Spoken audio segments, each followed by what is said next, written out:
At the beginning of the story, our main character narrates, "My name is Lucifer, and people call me the king of the underworld. My name carries so much fear that even the secret agencies in President House tremble. But no matter how great a person is, everyone makes mistakes. I made one too, a mistake so big that I didn't just destroy myself, I dragged my entire team down with me. That regret has been eating away at me, and maybe because of that regret, God sent me 21 years back in time, to the point where everything began. Everyone who existed in my past life exists here too, and now I have a chance to stop my friends from facing the tragedies that ruin their lives. But ever since I returned, I don't understand something. Where's my real body? I've reincarnated into the body of a boy whose name is also Lucifer, but in this world, even though he exists, it's as if he doesn't exist to anyone.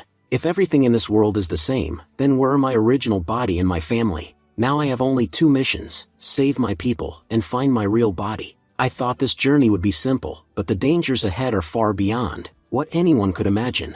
I can't live like a normal high school student. I can't flirt with girls like everyone else, because even here, gangsters, the underworld, and military forces still won't leave me alone. And because of them, the king is forced to return to his old battlefield.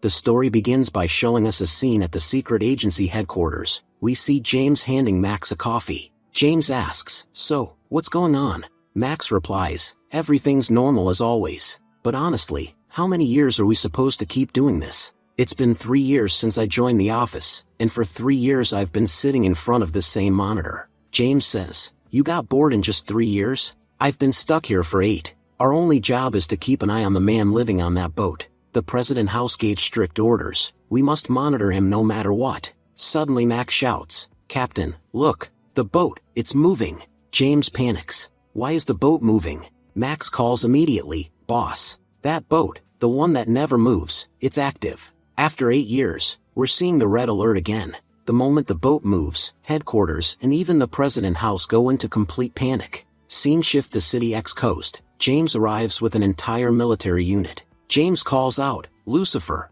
can you explain why you've stepped onto land? This is against our agreement. You know the rules. And because of you, both the secret agency and the President House are furious." Lucifer smirks. "Oh, the president thinks he has the right to be angry at me? Call that fool. Let's see how he dares to talk to me." James hands over the phone, thinking, God knows how this madman talks to the president. Lucifer laughs and says on the call, "So, Mr. President, I heard you're angry with me, even after I respected our agreement for 8 years, and stayed off land? But today, I felt like smoking a cigarette and taking a walk. And why are you so afraid of me anyway? You know I don't have long to live. My physical condition means I'll die in just a few days. Let me make this simple. I'll give you the locations of the 16 bombs I buried around City X. In exchange, stop chasing my people. Give them 2 months. After that, they'll disappear forever. If you accept this deal, good for both of us. If not, well, when 16 bombs explode together, the sound will be beautiful.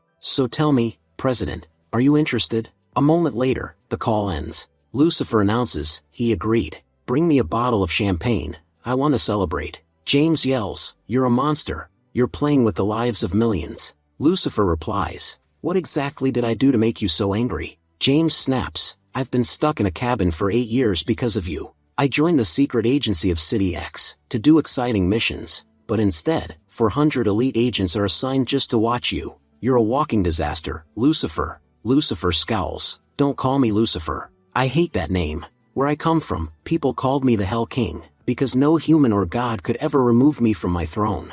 James warns, "Lucifer, you're not leaving today. Once I capture you, this nightmare ends." Lucifer laughs. "After sitting for 8 years, you think you can catch me? The President House knows exactly how powerful I am. That's why they treat me carefully. And like I said, I'm dying soon anyway. I know exactly when and where my death will come. You'll only need to watch me for 5 more years." James shouts to his soldiers, "Everyone stay alert. He's extremely dangerous. He once killed 800 elite soldiers with his bare hands. He's no less dangerous than a bomb himself." Lucifer thinks proudly, "Even in my final days, I'm still fooling the people of City X." Scene shifts to City Y. We see billionaire William walking out of his building. He says, "I don't care about ordinary people. Withdraw my 10 billion immediately. If normal people lose their money, that's their problem." Suddenly, a sniper shoots William dead. The sniper girl says, "My job is done. Boss Lucifer will definitely be very happy." We see that this girl's codename is Firefly. Calling someone on the comms, Firefly says, "That toy you gave me was amazing. I killed William even before he could commit fraud. But I'm really annoyed, because of him I had to waste so much time. Anyway, tell me what my next task is." Fox replies, "There won't be any next task. Boss said everyone must go underground." Firefly shouts, "Are you crazy? How long are we supposed to stay underground?" Fox responds, "Boss sent a recording. From today onward, we will never take another task. From now on, we have to live normal lives." Firefly snaps, "Stop talking nonsense. Boss is still alive. He would never say something so stupid."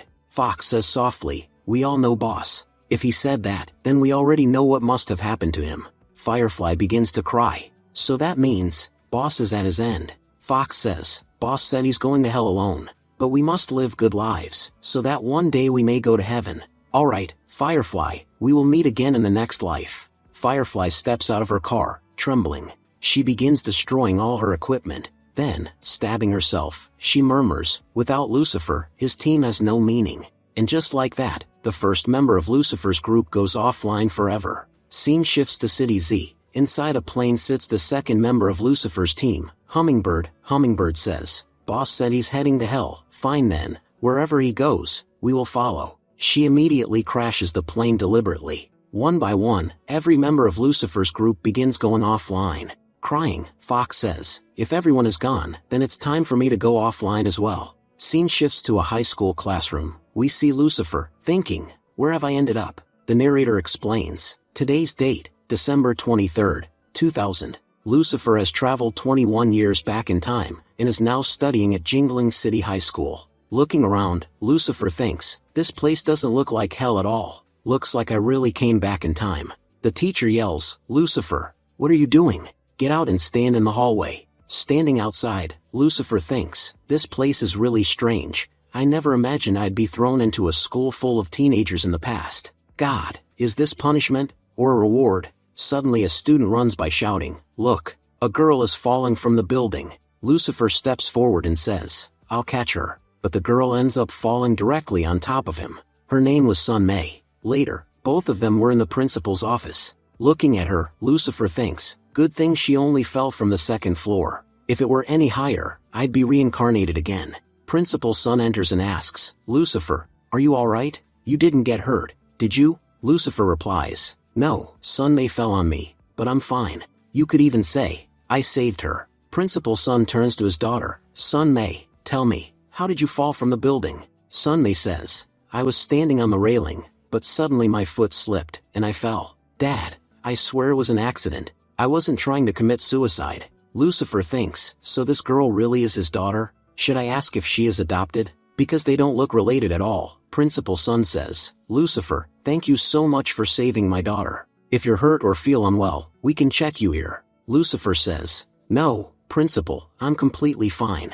I'll be going now." Principal Sun adds, "If you ever need anything, don't hesitate to ask." Lucifer turns back and says, "Actually, Principal, I do need a small favor. Could you lend me 50 yuan? My bike ran out of fuel, and I need to buy some." After getting the money, Lucifer returns home. He thinks, this world really is strange. Inside the house, he checks the personal documents of the boy, whose body he's in. This guy's name is also Lucifer. Just an ordinary second-year high school student. This school used to be a vocational school until last year. No wonder the reputation is bad. Reading further, Lucifer's parents separated when he was a child. His father left the country and never cared about him. His mother remarried 6 years ago, and left Lucifer with his grandmother. But 3 years ago, his mother and stepfather were arrested for gambling, and are now in prison. A year ago, his grandmother died. Since then, Lucifer has been completely alone. There are no relatives visiting. Only the neighborhood committee checks on him occasionally. Even at school, he has no friends because he stays quiet. Lucifer sighs and says internally, "God, you really put me in the body of someone with zero connections. But maybe that's good. The fewer people who know me, the more freely I can move." He checks the date. John says, "Today is the 23rd. Looks like I've arrived 15 days before that dangerous incident. 15 days from now, Firefly will face the worst moment of her life, an incident so terrible it destroys her completely. No matter what, I have to save her. But Firefly lives in Seoul, South Korea, and I'm stuck here in Jingling City, China. I don't have money. I don't have a visa, and going there through official means is nearly impossible. I'll have to come up with some trick to get there. That night, Lucifer sits cross-legged, trying to focus his power. He thinks, I'm so weak, I can't even move this water with my power. Meanwhile, Sunmei was thinking, just because I wanted to look at Lucifer, I fell from the railing today. Ugh, this is so embarrassing. She suddenly blushes. Wait, why am I blushing? I didn't give him a love letter. He gave it to me, right? The narrator explains, Lucifer has reincarnated into the body of someone who shares his name. But now he needs to figure out where his original body is. Because if everyone from the past exists here too, Lucifer must also exist somewhere in this world. When Lucifer dials the number of his old home, the line says invalid. He goes to the house he remembers living in. A fat man opens the gate and says, Little brother, who are you looking for? Lucifer thinks, my body isn't here either. Walking down the street, he mutters, my old house number doesn't work, and strangers are living in my home. What is going on? He stops at a shop. Give me a pack of cigarettes. Then he realizes, this shop is exactly the same as in my past life. Even that fat guy, in my past life he used to bully me. If everything is the same, then where's my body? He sighs dramatically. I get it. The writer messed up. Writer, show yourself and explain how I got here, whose body this is, and where you hid my real body. Suddenly, the writer actually appears beside him. The writer says, first, calm down. This story cost me a fortune to create, and you want me to reveal everything in one chapter? I'll tell you where your body is, and why you ended up inside this one, but you need to be patient. Next day, at school, everyone was whispering while looking at Sunmei. Did you hear? Lucifer gave Sunmei a love letter. He's so bold, he actually confessed to the principal's daughter. Isn't he afraid her father will break his legs? Blushing, Sunmei thinks, that stupid letter, now I've become so famous at school. I need to clear this up before Dad hears about it. Approaching Lucifer, she says, are you free for a moment? Lucifer replies, yeah, what happened? Sunmei says, the love letter you gave me the day before yesterday. I read it. I'm sorry, but I can't accept your feelings. I need to focus on my studies. I can't get involved in these useless things. Lucifer thinks, so the original owner of this body wasn't a coward after all. He really confessed to the principal's daughter? Impressive. Sunmei continues, I'm talking to you. I rejected you. Why are you smiling? Please don't do anything in the future that will make things worse for me. Lucifer says, all right, I understand. Sunmei nods, we're students. We should focus on studying. Lucifer says, you're right. By the way, what were your midterm grades? Nervously, Sunmei replies, I ranked 196th in the whole school. Lucifer says, yeah, you definitely need to study. That's a terrible rank. He thinks, this school barely has 300 students. No wonder she's stressing, she really is terrible at studying. Walking away, Lucifer says, focus on your studies. Good luck. Sunmei stares at him, confused. I came here to reject him, but why does it feel like he rejected me? The teacher enters and says, attention, everyone. Next month, on the 10th, we will have a competition with Yenbian School. If anyone wants to register, check the notice board. You will need your parents' signatures and a 150 yuan fee. Lucifer thinks, Yenbian, isn't that near North Korea? If I go there, I can cross the border and reach Seoul. I guess I have to participate to save Firefly. He raises his hand, teacher, I want to sign up. The teacher looks shocked. Are you sure you want to join the math competition? You have the worst math scores in the entire school. Students laugh, looks like Lucifer is on cheap drugs again. The teacher continues, open your books, we'll continue the lesson. Later, in class, Lucifer was sleeping during the lecture. Two students whisper, if we don't talk to him, the others will beat us up. Lucifer wakes and mutters, school is so boring. Those boys approach him, Lucifer, do you want to go to the PC cafe with us? Lucifer stands up, yeah, I slept enough. Time to get some work done. At the PC cafe, Lucifer keeps losing in the game. He thinks, I should have played games in my past life. This is so boring. Suddenly, someone grabs his shoulder and says, hey, bastard, your name is Lucifer, right? Come with me. I need to talk to you. Let's go to the alley. In the alley, the guy says, you two did well. You can go now. Lucifer asks, why did you bring me here? The guy lights a cigarette and replies, my name is Jiaoda, but around here everyone calls me Brother Da.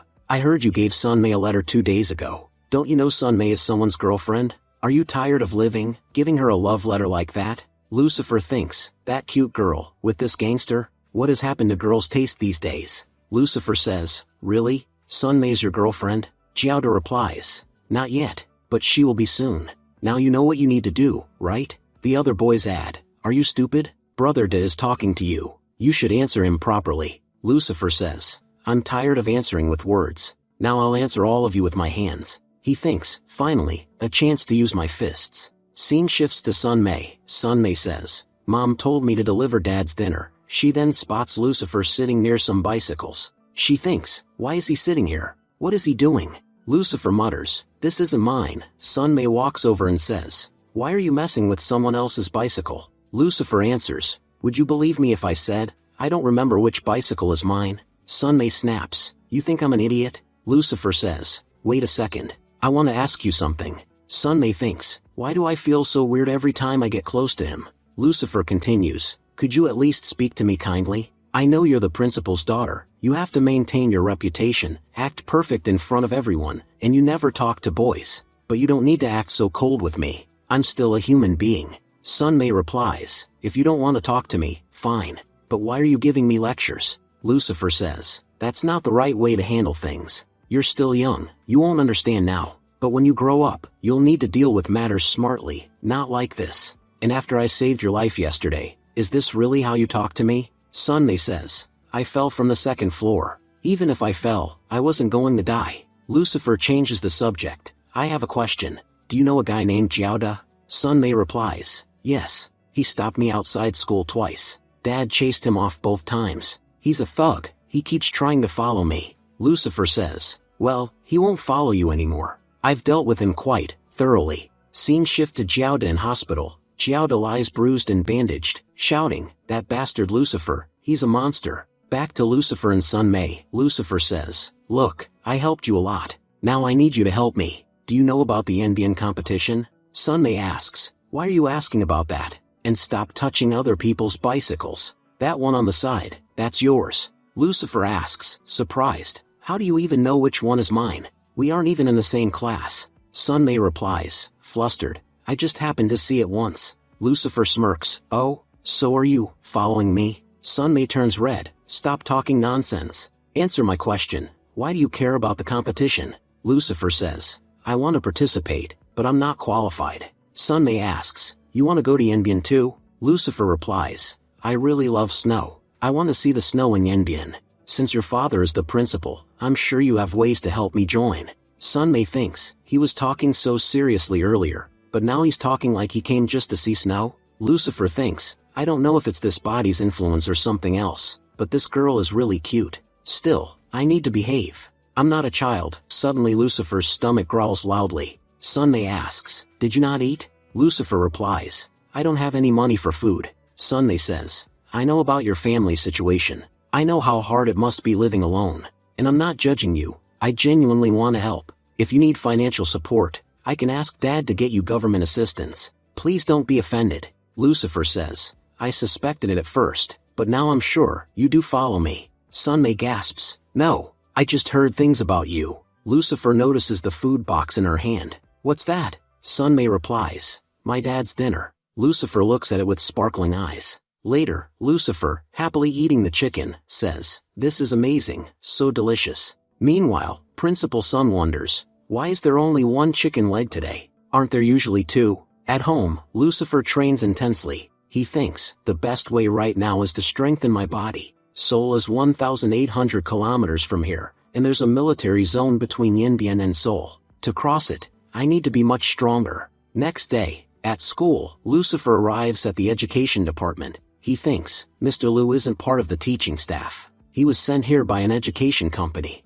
Our school's success rate is so low, they might privatize it soon. That's why Mr. Liu works here, and he holds a lot of authority. I need to talk to him. Mr. Liu says, "So, what can I do for you?" Lucifer answers, "Mr. Liu, I couldn't sign up for the Enbian tour, but I heard there's still a spot open for a student representative." Mr. Liu replies, "To become a representative, your grades must be excellent, and you need signatures from both the principal and your homeroom teacher. If you have all that, then you can join the tour." Lucifer quietly places an envelope on the desk. Mr. Liu asks, "And what is this?" He opens it and finds a card inside. Mr. Liu immediately changes tone. "Oh, I completely forgot. There are 3 special slots reserved for extra helpers. These positions aren't academic, they're just to assist the group on the trip. You can join under that slot. Lucifer smiles and says, I don't care how I go, I just need to go. Mr. Lu says, prepare your information and documents. Lucifer replies, I've already prepared everything.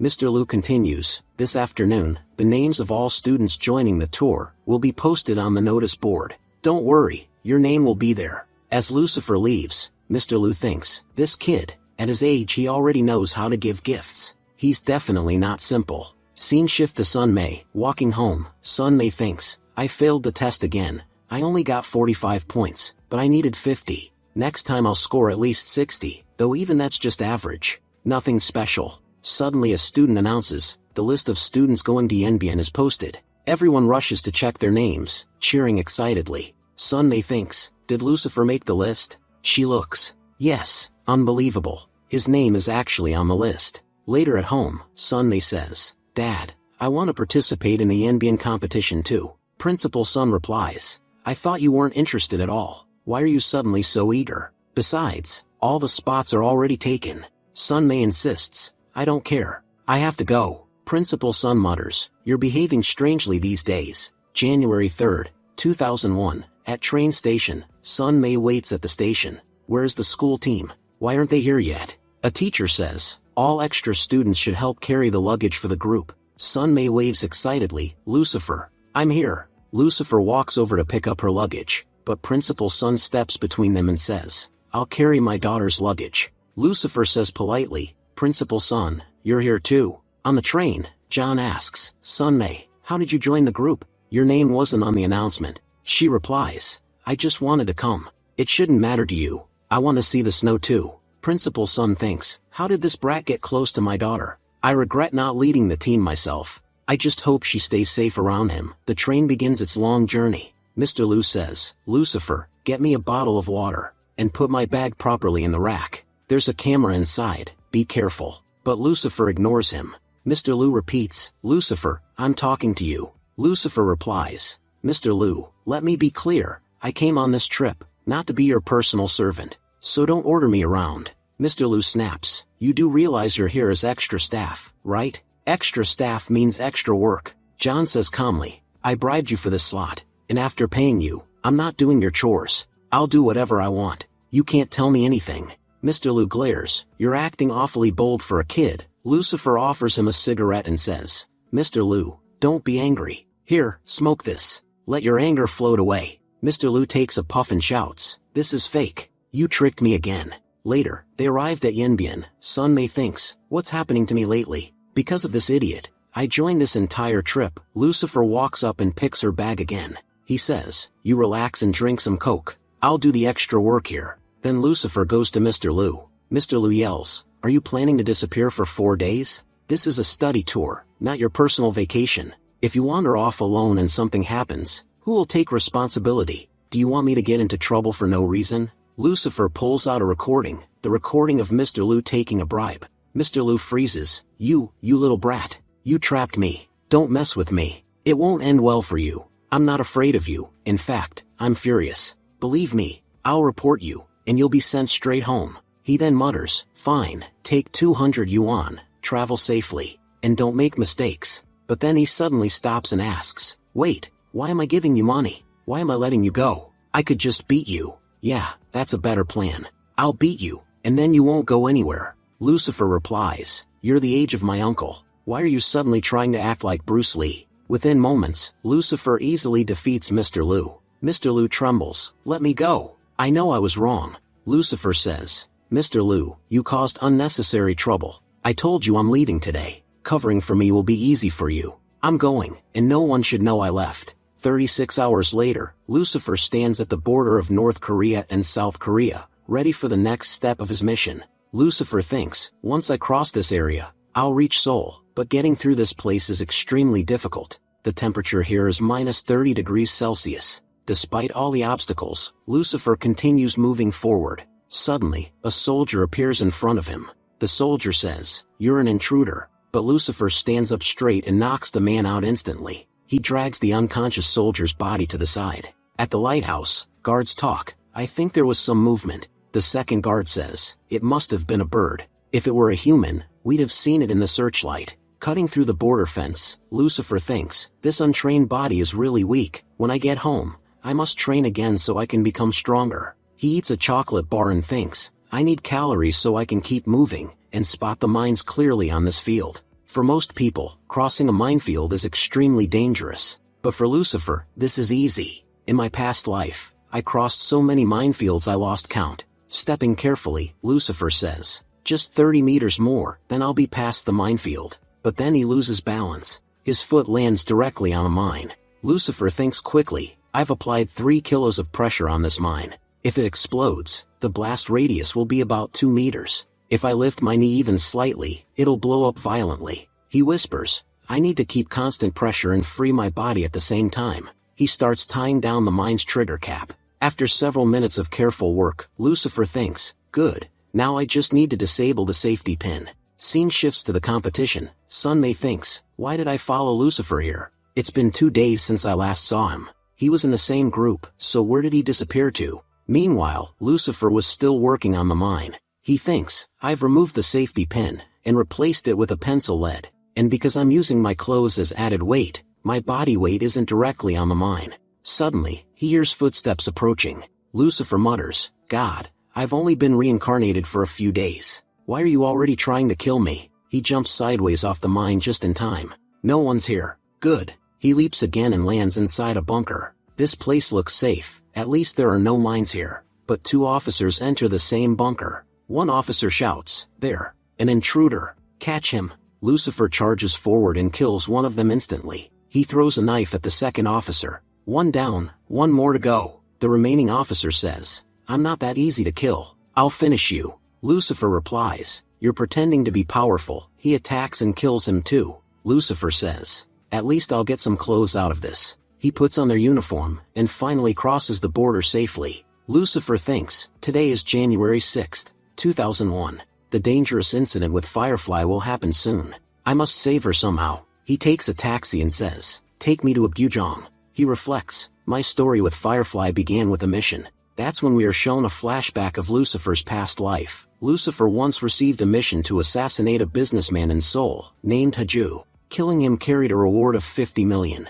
Lucifer eliminated Haju's guards with ease, and reached the room, only to find Firefly already there, pointing a gun at Haju. Lucifer narrates, that was the first time I ever saw Firefly, Lena. Lena says, you're his bodyguard? You took too long to get here. Lucifer warns, no, don't do it. But Lena shoots Haju. Outside, bodyguards shout, our boss is in danger. Get inside. Lucifer grabs Lena and runs. The guard shouts, stop right there. But Lucifer kills them, and escapes with Lena to his safe house. He tells her, this is my safe house. No one can find it. Now tell me, what were you doing there? The narrator explains, when Lucifer first met Firefly, she was mentally unstable and dangerously reckless. Lena smirks, so no one ever comes here? Does that mean you can do anything you want to me? Lucifer thinks, this girl is really strange. Suddenly, Lena attacks him. Lucifer grabs her by the neck and knocks her out. Later, Lucifer ties her up, and hangs her in the safe house.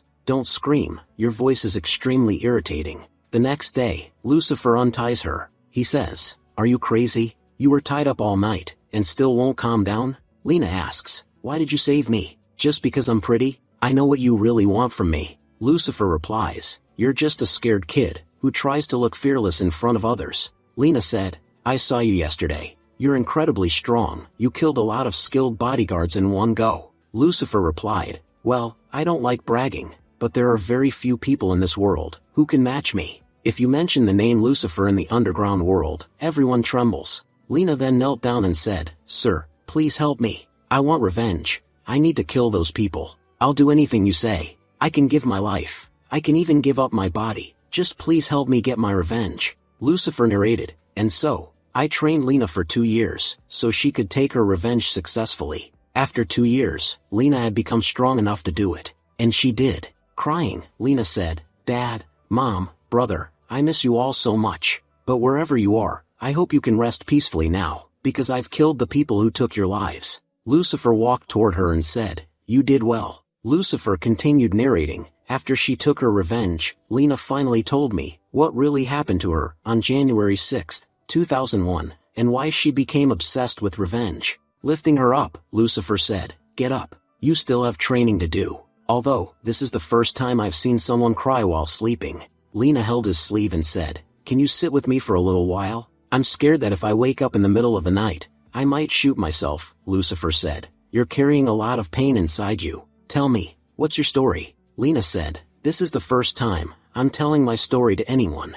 It happened on January 6, 2001. I remember it clearly. It started like a normal night. My brother had gotten into a fight at school, and Mom was scolding him. Suddenly, a group of gangsters broke into our house. They killed my father, and took all his assets. Then they came toward us. My brother tried to protect us, but they killed him right in front of me." Tears streamed down her face as she continued, "I saw the person, who protected me my whole life, die before my eyes. Then they did horrible things to my mother, things no human should ever do. They used her body, and then stabbed her repeatedly, until she died. After killing her, the one who stabbed her, dragged me to the yard, and did the worst things imaginable to me. My mom used to grow sunflowers in that yard, telling me they would protect me someday, but right there, among those same sunflowers, the worst moment of my life happened." Angrily, Lucifer said, "If they killed everyone, why did they leave you alive?" Lena replied, "Probably because I was beautiful. They wanted to keep me as a captive. They were taking me away, but I got a chance to escape and jumped into a river." Lucifer asked, "And what happened after that?" Lena said, "After escaping, I met one of my father's friends. He said he would protect me, and took me home, but he turned out to be just as evil. He tortured me all night, and then handed me back to those murderers." Lucifer said, "What happened next? Tell me everything." Lena continued, "I overheard them planning to deliver me back, so I grabbed a chopstick and stabbed his eyes out. After that, everything only got worse. I was 16 when it all began. I'm 22 now. Until I met you, my life was nothing but hell. You were the first man who never looked at my body, never tried to use my beauty, and let me stay with you, giving me a life worth living. You're the only reason I'm still alive. If you order me to die, I will. My life's purpose is to follow your commands." Lucifer said softly, "No. From now on, everything in your life will get better. You must let go of the past, and move forward. Never let your past darken your future." Crying, Lena said, "Everyone else has the ability to shine, but I no longer have hope for myself." Lucifer replied, "Then you must learn to shine again. From today, I will call you Firefly, because you will bring light, not only to your own life, but to others' lives too." Scene shifts to present. A driver said, "Sir, wake up. We've reached Apgujeong." Lucifer stepped out of the taxi. "My destination is here." At the same time, Lena walked out of her school and bumped into someone. She said, "Are you blind? Watch where you're going." Lucifer grabbed her ear lightly and said, "You shouldn't speak like that." Lena snapped, "Who are you? And how dare you touch me?" Lucifer said, "Firefly, it's been a long time since we met." Lena frowned, "Firefly? What are you talking about?" Lucifer placed a hand on her shoulder and said, "I am someone who came back from hell to help you. I came to wake you from your nightmare." Lena instantly kicked him and ran. "Pervert! Stay away from me." She rushed to a police officer and said, "Officer, that guy over there is bothering me." But when she turned back, nobody was there. Lena muttered, "He was just here. Where did he go?" January 6, 6 p.m., National Intelligence. An agent said, "2 of our soldiers were found dead at the border, probably killed by an intruder. Even our minefield activated, yet the intruder got through unharmed. We suspect North Korean infiltration." Another agent said, "They've grown bold, killing our military personnel." The chief said, "It seems North Korea is preparing an attack. We must contact the high command immediately. If we find even one infiltrator, we'll kill him on sight. Notify all forces, prepare for war." The scene shifts. Now we see North Korea. A North Korean commander says, "Increase the number of men patrolling the border, and every soldier standing guard must be at martial level. An intruder crossed into our border and killed our soldier. We cannot let those filthy South Koreans mock us. Tell me, who was in charge of the border yesterday when this incident happened?" A man steps forward and says, "General Huang was in charge, sir." The commander growls, "Execute that useless bastard. Anyone who cannot do his job properly has no right to live in North Korea." Scene shifts to Lucifer. Lucifer was sneezing and mutters, "Who the hell is talking about me at this hour?" Eating chocolate, he says, "I've gotten so forgetful, I forgot to bring water. I'm thirsty, but I can't leave now." Then he sniffs the air and says, Smells like chicken soup from Lena's house." Inside Lena's home, her mother scolds, "Why do you kids always fight at school?" Lufang says, Mom, I'm sorry. I was wrong. Lena scolds him. Brother, you're such an idiot. You fought and still got beaten up. Lufang argues, that's not true. There were 4 of them, and I fought them alone. Lena scoffs. Getting beaten up is getting beaten up, whether it's by 1 or 4. Suddenly, a gangster car stops outside their home. Lucifer says quietly, it's starting. Scene shifts to Mr. Liu. Someone knocks at Mr. Liu's door. He opens it. Sunmei, what are you doing here so late? Sunmei says, Mr. Liu, please tell me, where is Lucifer? I haven't seen him for 2 days. Mr. Liu replies, he's my roommate. He's sleeping right now. It's late. Everyone sleeps at this time. Sunmei insists, Mr. Liu, I really need to see Lucifer. It's important. I need to talk to him. Mr. Liu says, it's already very late. He's sleeping.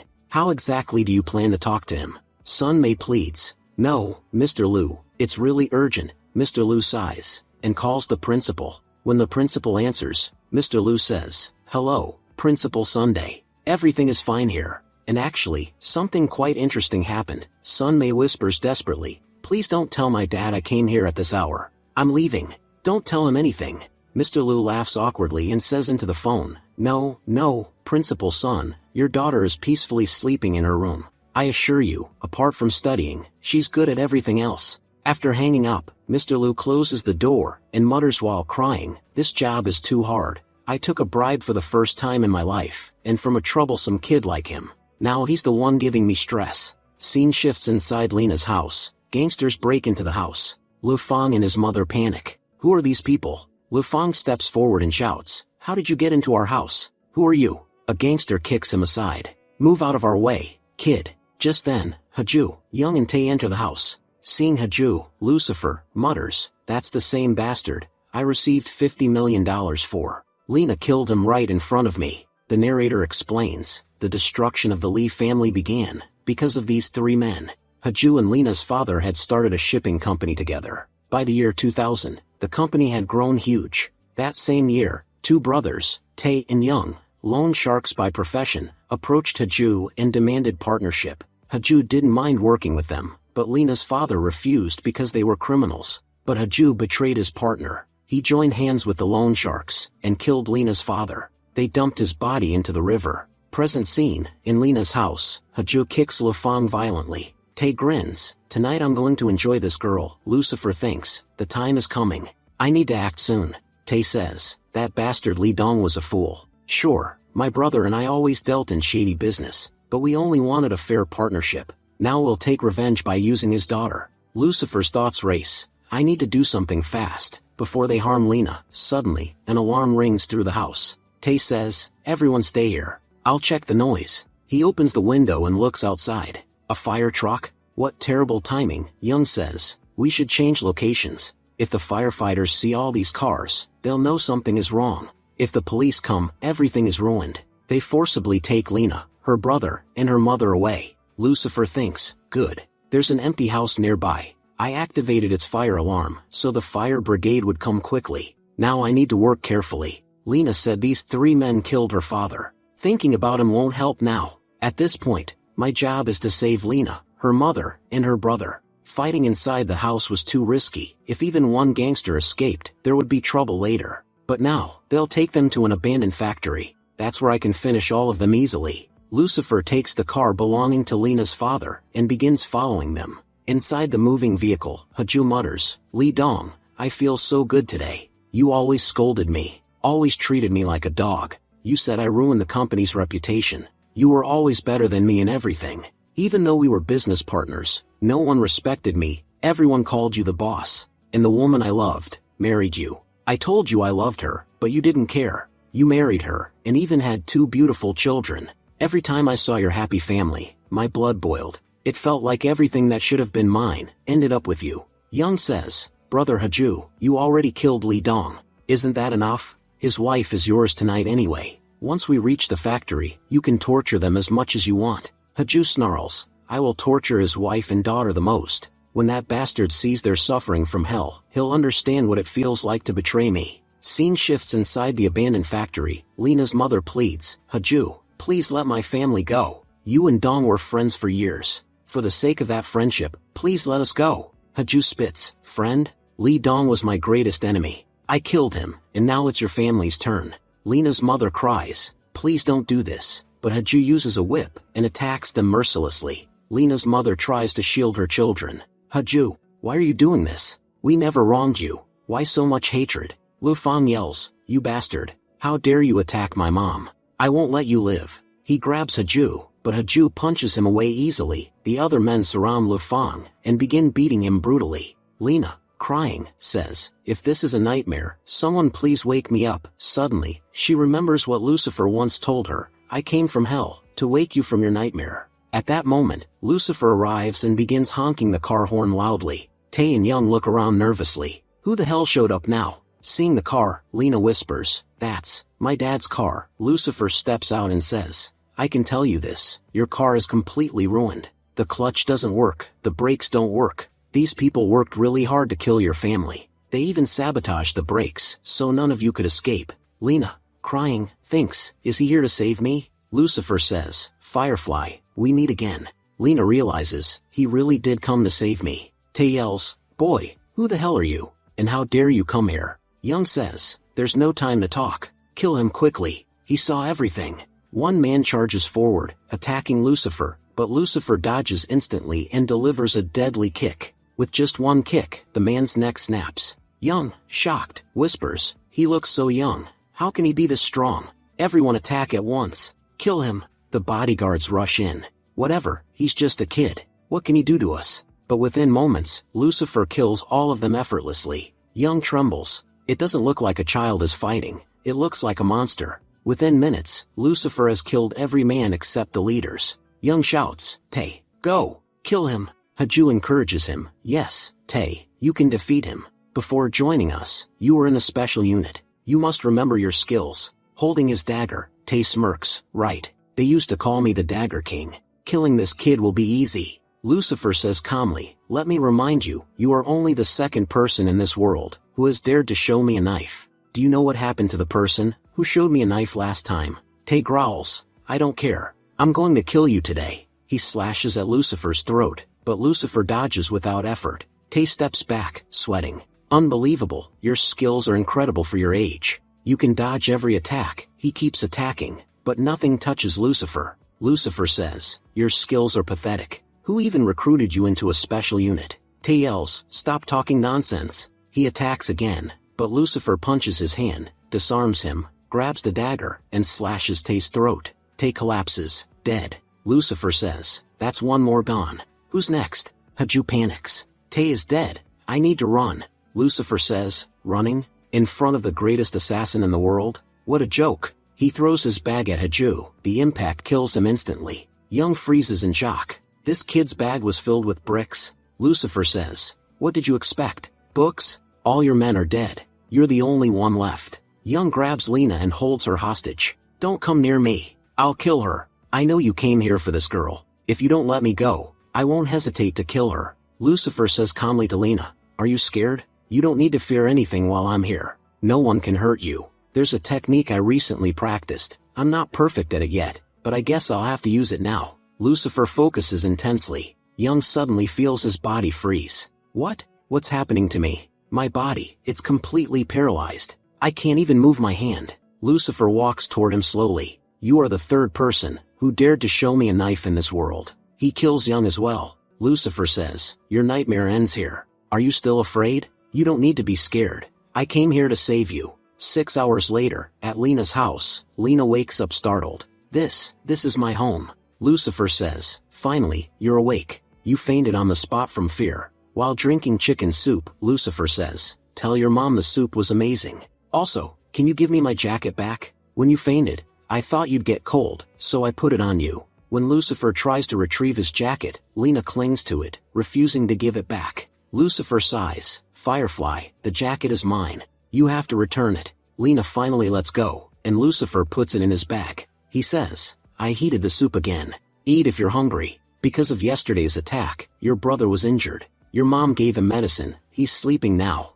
Before you woke up, I explained everything to your mom. She will tell you everything. My advice, don't call the police. I already handled everything. If the police come, it will only create new problems. Lena then takes John's hand and places it on her cheek. She asks softly, You're the same age as me, so why do you talk like an adult? Lucifer replies, tell me honestly, you were scared today, right? Whatever you're feeling, let it out. I just want to make sure you never have to live your life scared or trembling. Lena says, if you tell me that, then I'll never be afraid of anything again. But can you tell me who you really are? And how did you know what was going to happen today? You're like an angel, but you're definitely not from heaven. Lucifer laughs. You kids ask too many questions. I told your mom everything, ask her. And yes, your mom was badly injured too, so I healed her using my own methods. She's asleep now and will wake up in about an hour. As for your brother, he was being too stubborn and wouldn't listen, so I had to tie him up. Then John lightly pulls Lena's ear and says, listen to me carefully, study properly from now on,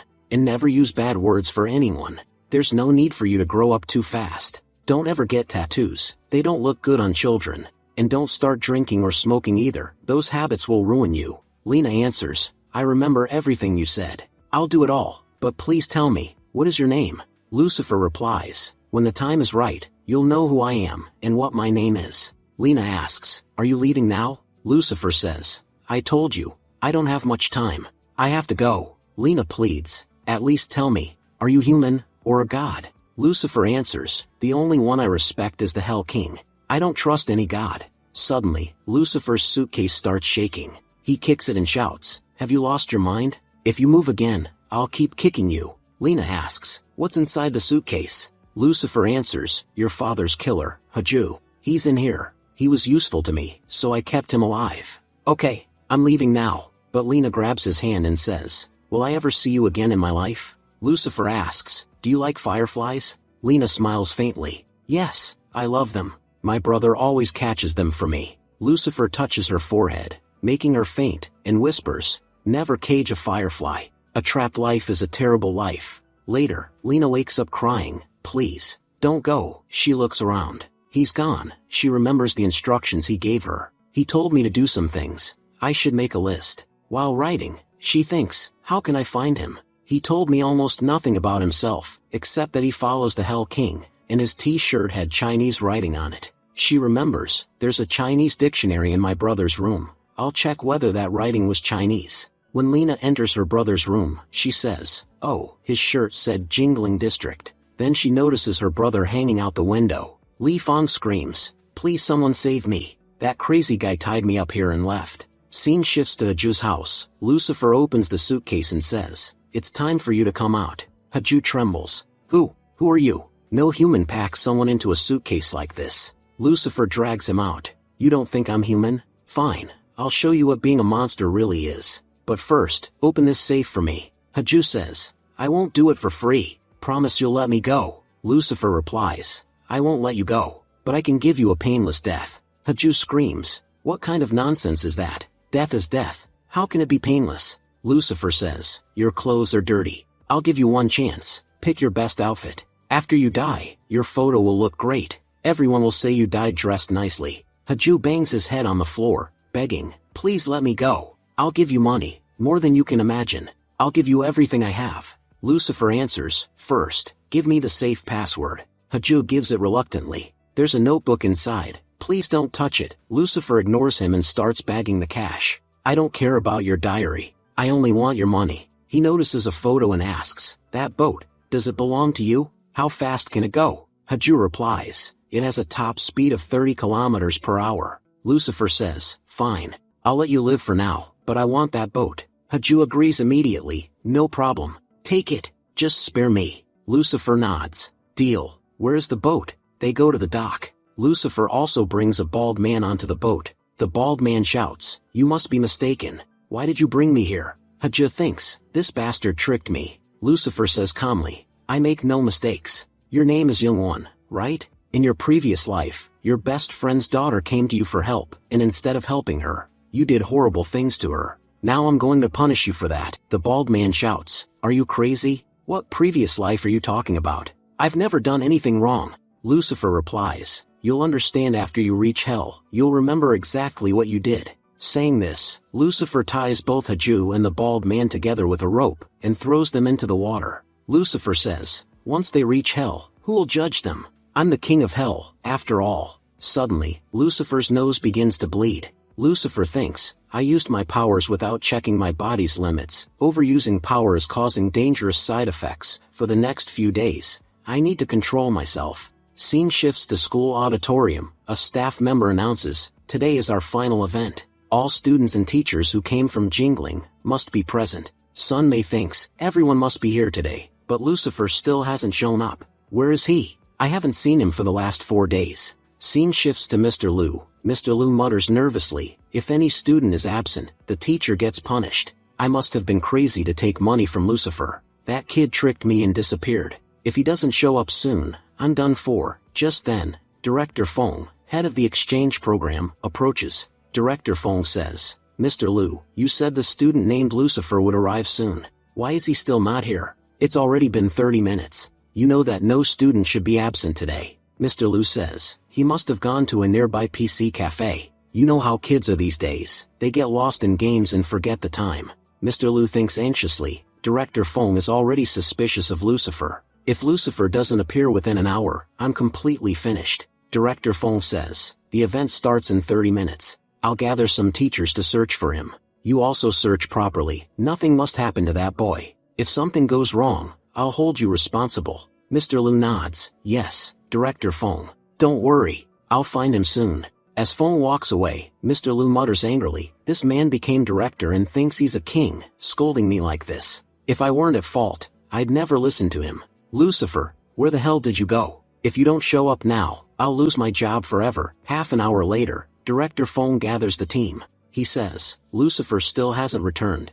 Sunmei says, teacher, we should report this to the police. A student is missing, in a foreign country. Who knows what situation he's in? Director Feng thinks, if the police find out a student went missing, all the responsibility will fall on me. The education department will blame me for failing to supervise the students. I could lose my position. Sunmei says firmly, I haven't seen Lucifer for 4 days. I'm sure he's missing. Why are you hesitating? Call the police before something happens to him. Director Feng replies, before calling the police, let's search one more time. Maybe he's somewhere nearby. Then he asks, Mr. Liu, since Lucifer shared a room with you, did he ever mention having any relatives here? Maybe he went to stay with them? Mr. Liu answers, I'm sorry. I don't know anything about that. Director Feng says, fine.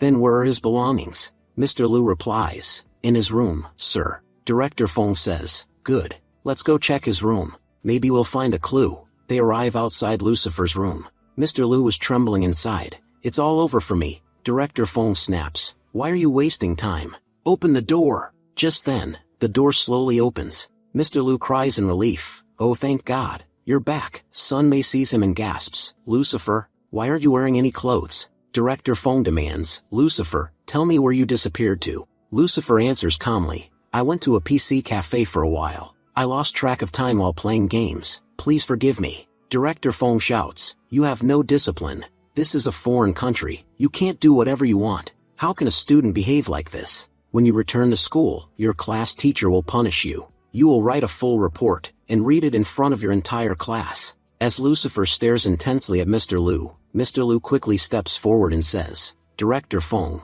don't be so angry. He's just a child. The event is about to start. Let's go now. Director Feng sighs. I have a lot of work today. Fine, but handle him properly. Mr. Liu says, don't worry, Director. I'll get him ready and bring him. After Feng leaves, Lucifer smiles and says, Mr. Liu, you're a good person. Mr. Liu snaps, you almost cost me my job. When we return, the director will file complaints about me. Lucifer replies calmly, you did the right thing. That's why I deleted the voice recording. From now on, we'll get along just fine. I'm a good person after all. You can trust my words. Mr. Liu sighs, fine, I'll trust you. Later that night, Lucifer steps outside his room and knocks on a door. A girl steps outside and says, Lucifer, what are you doing here? Lucifer asks, where is Sunmei? The girl replies, she's taking a shower. Did you come here to see her? Lucifer says, do one thing, tell her I'm waiting for her on the rooftop. On the rooftop, Sunmei arrives. Lucifer says, look, it's snowing.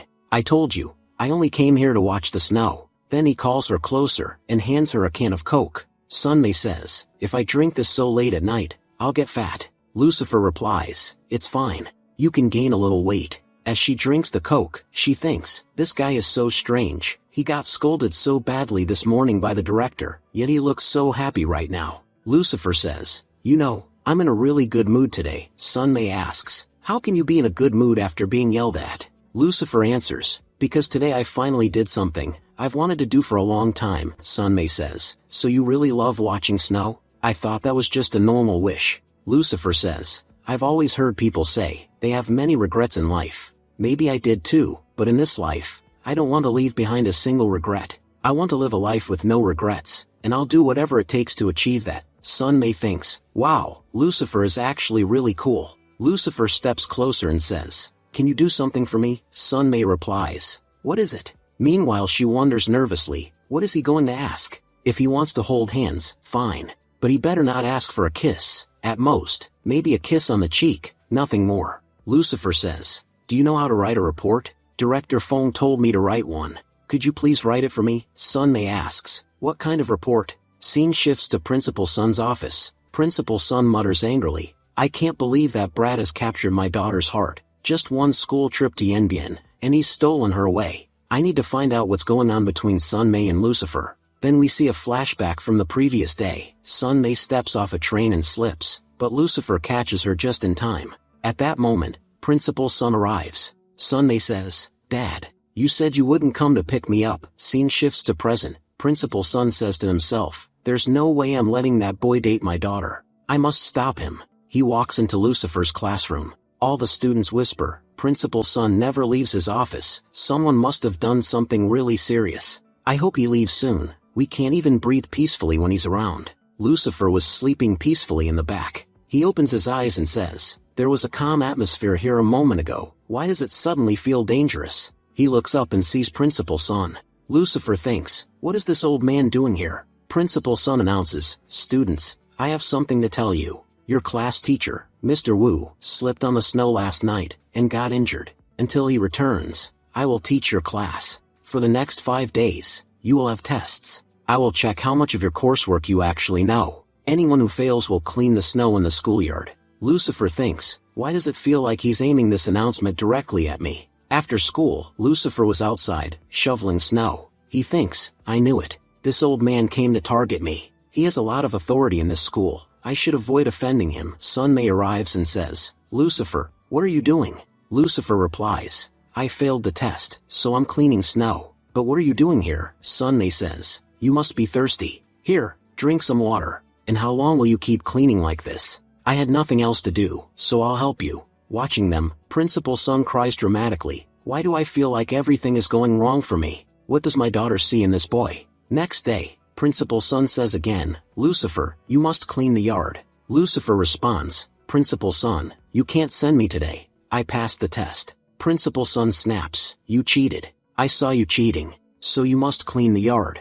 Third day, Principal Sun says, Lucifer, go clean the snow. Lucifer says, but there wasn't even a test today. Principal Sun responds, as a student of this school, is it not your responsibility to help clean the snow? Fourth day, Principal Sun says, today also, you must clean the snow on the ground. Lucifer replies, but I got the top score on today's test, and I completed all my homework. Why should I clean snow today? Principal Sun says, I'm going to ask you a few questions. If you can't answer them correctly, you will clean the snow. He begins questioning, tell me, when was our school founded? Lucifer answers, 1997. Principal Sun asks another question, when is Sunmei's birthday? Lucifer replies, September 18th. Principal Sun says, so you pay attention to these things. That means you are cleaning the snow today. Fifth day, the class teacher finally returns, but at that moment Principal Sun enters the classroom again. Lucifer thinks, this old man again, but it's fine. I brought a broom with me. Principal Sun asks, why are you holding a broom? Lucifer answers, well, cleaning has basically become my daily job now, so I stay prepared. Also, the brooms in this school are such bad quality, so I brought one from home. Principal Sun says, put the broom away. It hasn't snowed in 2 days, so there's nothing to clean. Come with me to my office. I need to talk to you. In the principal's office, a police officer was waiting. He says, is your name Lucifer? Lucifer replies, officer, did you come to see me? Did I do something wrong? Principal Sun explains, Lucifer, this is Officer Zheng. He has come here from Longtan prison. Officer Jing says, "Your mother, Jihua, is serving a sentence in our prison. Recently she requested permission to meet her family, and because of her good behavior, she was granted it. But, no one has ever come to visit her. We know you are the only surviving family member, yet even you never come." Lucifer thinks, "I still don't know why the original owner of this body never visited his mother." Officer Jing continues, "Your mother misses you very much. She specifically asked to speak with you. Boy, don't you want to meet your mother? It's been years since she last saw you." Lucifer thinks, "I read this body's past. His family really treated him badly. Maybe that's why he never wanted to see them." Principal Sun thinks, "I treated this boy so harshly. I didn't know his life was already so painful." He steps forward and says, "Officer Jing, he is my student. Let me talk to him. Please return for now." Officer Jing says, "Visits from family help prisoners immensely. They try their best to improve themselves." Principal Sun replies sternly, "Why are you pressuring this child? He's still young. Discussing such heavy things puts enormous stress on him. I said I'll talk to him. If there's any decision, I'll call you." Officer Jing nods and leaves. Lucifer thinks, so this old man actually has a good heart. After the officer leaves, Principal Sun sits beside Lucifer and says, "I read your school records. Now I know everything. What happened in your family, what your mother and others did to you. I didn't know your life was so difficult. But listen carefully, you are a very mature child. Whether you want to meet your mother or not, the decision is entirely yours. Don't put pressure on yourself. Live your life freely. Also, it's late. No one is home cooking for you, right? Come with me, we'll have dinner together." At Sun Mei's house, Sun Mei was eating corn when the door opens. She says, "Dad, you're back." Lucifer steps in behind him and says, "And I came with your dad." Seeing Lucifer, Sun Mei instantly blushes, and runs to her room. Sun Mei thinks, "I didn't expect Lucifer to come home with Dad. And I was sitting there eating corn like that. He saw me dressed so casually." Meanwhile Lucifer thinks, "She's actually really cute." Principal Sun thinks anxiously, "Why does it feel like I brought a wolf into my house? What if this decision backfires on me?" Principal Sun says, "First, both of you finish your homework. Lucifer, do yours in the living room. Sun Mei, you, go to your room. If either of you talk, I won't spare you." The two sit down to work. Sun Mei thinks, Lucifer is just acting calm. He isn't scared of my dad at all. Suddenly Lucifer scribbles something on a note, and signals to Sun Mei. She wonders, what did he write? She opens the note. Lucifer had written, "Your dad is actually a very good person." Mei thinks, if Dad brought Lucifer home, does that mean he approves us? Wow, Dad, you're actually so nice. Meanwhile, Principal Sun keeps staring at the two of them. He thinks, even though I told them not to talk, they're still chatting away, and they're ignoring me like I'm not even here. Lucifer slips another note to Mei and whispers, "Your dad is really strange. How can he read the same newspaper for 2 whole hours?" Reading the note, Mei bursts into laughter. Principal Sun, feeling defeated, thinks, Lucifer has sent her at least 32 notes, and Mei has looked back at him 57 times. They've basically been talking for an hour, and they're acting like I don't exist. Finally, he snaps. Standing up irritably, Principal Sun says, "What exactly are you two doing?" Mei asks, "Dad, what happened?" Principal Sun answers, "No, nothing. Your mom must be tired from work, so I'm going out to bring dinner." Outside, Principal Sun sighs. "The biggest mistake of my life was bringing Lucifer into my house. I'm not repeating this again." During dinner, Principal Sun says, "Lucifer, Mei, you two need to eat properly." Mei hands Lucifer a piece of food and says, "Try this." Principal Sun thinks, "They're doing this even while I'm right here." Sun Mei says, "Dad, taste it, it's really good." A little later, Principal Sun says, "After dinner, go straight home. It's unsafe to be out late." Lucifer replies, "It's fine. I'll eat a little, then walk home. Actually, could you give me one more bowl? After this, we can go for a walk." Principal Sun interrupts sternly, "No more food. It's bad for your health, and neither of you are going for a walk." Turning to Lucifer, he says, "Go home." Now, he practically pushes Lucifer out of the house. Outside, Lucifer smiles and says, "Honestly, this family is really nice." As he steps into the corridor, he sees a woman. He thinks, that woman who just passed by, she looks so much like Sun Mei. She must be Mei's mother. Then Lucifer notices a cigar in a car. He thinks, this cigar has the same scent I smelled on Mei's mother. Just what exactly is going on in this family? Monday morning, Lucifer was at a PC cafe playing games, when Principal Sun appears and shouts, "Why did you skip school today? I've been searching for you everywhere." Lucifer says calmly, Principal Sun, you shouldn't take me so seriously. Come sit. Let's smoke together. Principal Sun scolds him. Where did you learn these strange habits? Lucifer says, wait, I'll light your cigarette for you. Principal Sun grabs it from him and says, this is not good for you. Kids today try to act cool by doing ridiculous things. Later, when you look back, you'll realize you destroyed your life. I know you've had a difficult life. You avoid people, you're irritable, but Lucifer, how long will you keep living in the past? Do you have any plans for your future? Lucifer replies, I haven't thought about any future plans yet. Principal Sun says, you're getting older. If you keep wasting time, what will you become? Society is harsh. If you can't keep up, it will throw you out. I don't want you to become a useless delinquent. You're a good kid, and I want you to live a good life. Lucifer says, you misunderstand me. I'm not going to become a gangster. I just prefer being alone. It's peaceful. Principal Sun asks, what's so enjoyable about being alone? Lucifer answers, you wouldn't get it. I've lived alone for a long time. I like being free, with no worries, eating whenever I want, doing whatever I want, and if I feel like joking around, well, your daughter is always nearby. Principal Sun freezes. What did you just say? Lucifer quickly says, I was joking. Anyway, you're a good man and a great teacher, but please, just ignore me. I'm not someone you need to worry about. I promise I'll never walk the wrong path. Principal Sun says, you want freedom, but how will you survive in the future? Lucifer thinks silently. He doesn't know I have thousands of dollars and gold coins at home. I'm already set for life. Even if I live a luxurious life, this money won't run out for 20 years. Why should I work hard? If I wanted, I could kill a corrupt man in an instant and take all his property. Principal Sun said, I have a letter for you. I worked very hard to find you a part-time job. Finally, I found one that requires very little time, yet pays very well. You can work there without hesitation. You still have 2 years left of high school, so work hard, save money, and then you won't face any problems in university, because university expenses are very high. Lucifer replied, Principal Sun, has anyone ever told you that you're a crazy person? Inside, Lucifer was thinking, in the next 20 years, kind-hearted people like him will disappear from society. He doesn't even know who I truly am, yet he treats me as if I were his own son. Principal Sun said, sometimes you say such strange things that I don't understand at all. Anyway, I have a class this afternoon, so I have to go. And don't skip classes again without telling me. Later that evening, Lucifer said, I'm exhausted after gaming all day. Honestly, doing nothing is such a blessing. But, Principal Sun, forgive me, I won't go to school tomorrow either. I'm going to meet this body's mother in prison, and find out why she wants to see me. The next day, at Longtan Prison, at the gate, Lucifer said, hello, my name is Lucifer. I'm here to meet one of your prisoners. Inside, a guard told Jihua, Prisoner Hua, your son has come to see you. Jihua began crying. Lucifer, how have you been?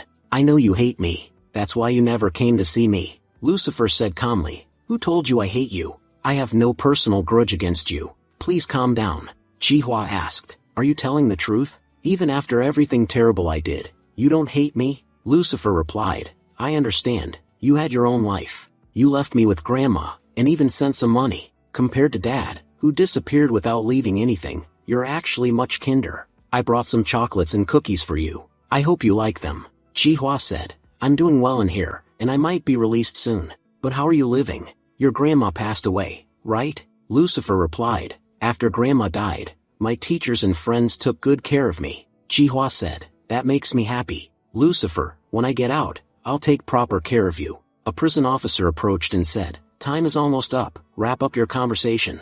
Lucifer said, then I should go now. But Jihua stopped him. Lucifer, there's one more thing I want to say. This is just a request. You may accept it or ignore it. After my second marriage, I had a daughter. You could say she's your stepsister. Could you, please go and see her once? She's only 5 years old. I worry about her a lot. I keep having nightmares that her life will turn out badly. If you don't want to meet her, it's fine. I understand. She isn't your real sister. Lucifer thought, so I have a sister? Honestly, living with a sister sounds more fun than living alone. He said, all right, I promise I'll go see her. Outside the prison, a woman from the Women's Federation approached him. Lucifer said, Admin Lu, I'm going to meet my sister with you today. Let me quickly buy some snacks and things for her. Admin Lu thought, he looks arrogant, but he's actually very kind-hearted. Admin Lu said, I've visited your sister many times. She's really adorable. When her parents were suddenly imprisoned, They didn't have much money left, so the neighborhood community decided to take care of her. Every month, the committee raises funds for her so she has no problems with food or living expenses. The money goes into her uncle's account. He's the one looking after her now. Lucifer said, "Thank you for taking care of her when she has no family left." Inside, he thought, so Jihua's husband went to jail, and now his brother is raising my sister. Honestly, her life is probably much better than the life this body had. And the community raising funds for her, I have to appreciate them. At room number 602, a woman opened the door. "Admin Lu, welcome." Admin Lu said, "This is Uncle Gu, and this is Aunt Fong." Uncle Gu is the child's uncle, and this is Lucifer. Uncle Gu said, "Lucifer, who are you? I didn't recognize you." Lucifer said politely, "Sorry to bother you. I'm here to meet my sister. I'm Jihua's son." Uncle Gu said, "Oh, so that's how it is. Come inside, sit down. I'll ask my wife to bring your sister out. She's very shy. She usually stays inside her room." Aunt Fong called out, "Freya, your elder brother is here. Call him brother." The little girl peeked out and said softly, "Hello, brother. How are you?" Uncle Gu said, "Raising children is difficult, especially shy ones who hardly talk." Aunt Fong added, "Freya is very picky about her things. The sweater she's wearing, she chose it herself. And it wasn't cheap. You all chat. I'll go bring lunch." Lucifer peeled a banana and handed it gently to Freya. Freya, blushing, thought to herself, "How can I accept this?" Uncle Gu said, "Your brother is giving you something to eat. You should take it." Only then did Freya happily accept the banana and begin eating it. Lucifer said, "Freya, I brought many things for you. Would you like to try these snacks?" Just as Freya was about to take them, another child ran over and snatched the snacks away. That boy said, "Freya isn't used to eating expensive food. This is all mine." Uncle Gu explained, "That's my son. He and Freya always play together." Lucifer replied, "Oh, they're the same age? It must be tough taking care of both of them." Uncle Gu sighed, "You're absolutely right." Then Aunt Fong came out and said, "I've prepared lunch. Everyone, please come eat." While eating, Aunt Fong said, "Freya, you should eat properly. And Lucifer, you too, the food is very tasty today." After lunch, Lucifer and Admin Lu stepped outside. Admin Lu said, "Honestly, Freya's uncle and aunt are quite kind. Otherwise, after her parents were arrested, who would have taken care of her? The good thing is, her life hasn't been ruined." Lucifer, "Please don't worry, our federation will always look after your sister." Lucifer replied, "Thank you, truly." Admin Lu said, "Well then, I'll leave. I have a lot of work." Lucifer thought, Admin Lu is sincere, but she's too young and lacks experience. She says Freya is doing fine, but she didn't notice anything. "When I entered the house, I saw many clothes drying on the balcony, but not a single item belonged to a 5-year-old girl. This means Freya has very few clothes." Her guardians lied, saying she is picky about clothes. Her sweater was neat, but clearly not new. Anyone could tell it was 2 or 3 years old, and not even a girl's sweater. It was meant for a boy. Probably Aunt Fong dressed Freya in her son's old sweater. During lunch, that 7-year-old boy was misbehaving, yet kids that age can usually eat properly. But Freya didn't leave even a single grain of rice, and she ate her chicken very carefully. That made it obvious, she doesn't get enough proper food.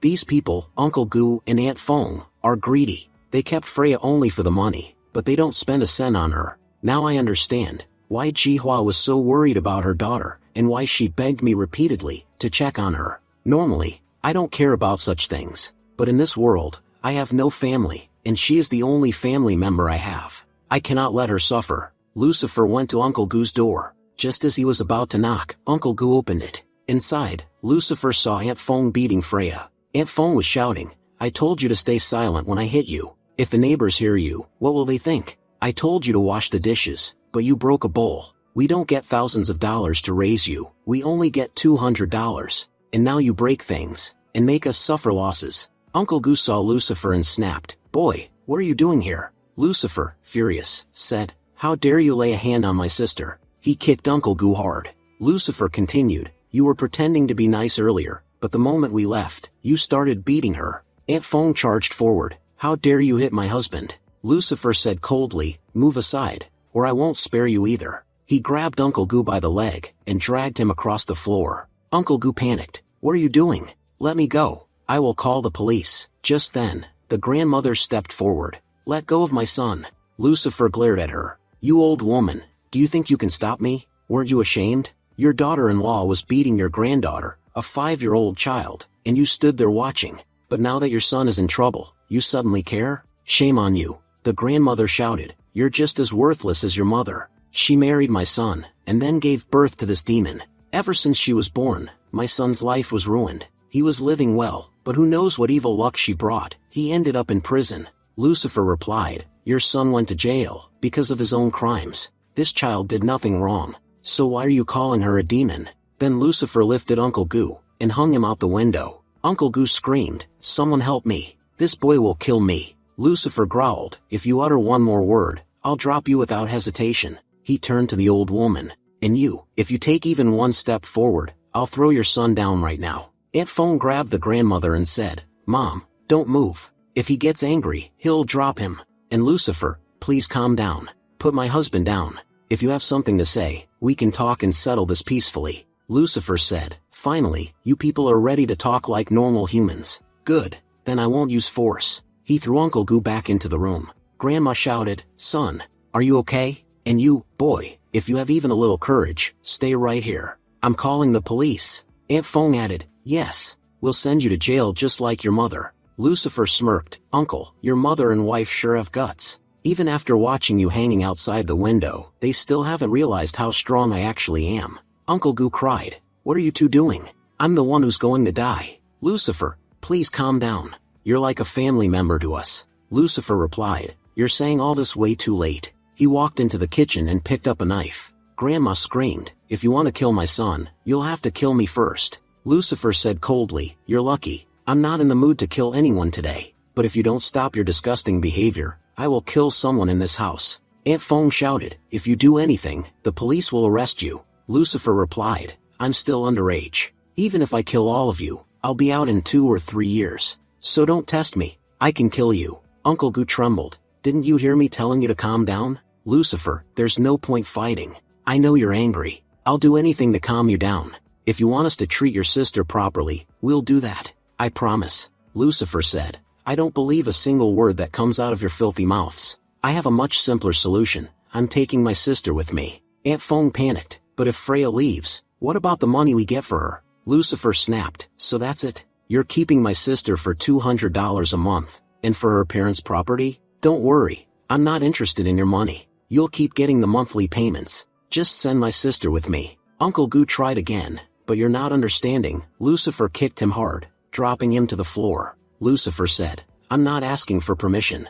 I'm telling you, if you have the guts, say no. But what happens afterward will be very dangerous for you. Remember, your son is just 7 years old, and goes to school. Aunt Phone broke down, fine. Take your sister and leave. Just never come back, ever. Lucifer sighed, that's what I've been trying to say from the start. You people created all this unnecessary drama. He knelt beside Freya and said softly, do you want to come with me? I'll make sure you eat on time, and no one will ever hit you again.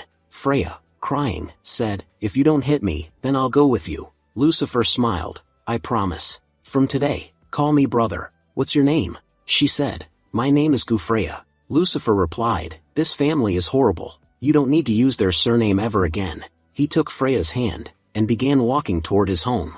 Outside Lucifer's house, he was surprised to see son May standing there. May said, Lucifer, you finally came home. Lucifer asked, May, what are you doing here? May replied, I called you at least 100 times since morning. You didn't pick up even once. Lucifer said, sorry, I didn't realize my phone battery died. May then looked at Freya and said, this little girl is so cute. Who is she? What's she doing with you? Lucifer casually said, oh, she's my daughter. Freya, call me Dad. Freya immediately said, Dad. May froze. How is that even possible? Freya turned to Lucifer, confused. Brother, why are you telling me to call you Dad? May smacked Lucifer lightly and shouted, when will you stop joking around? Lucifer replied, you still haven't told me what you were doing here. May said, and where were you all this time?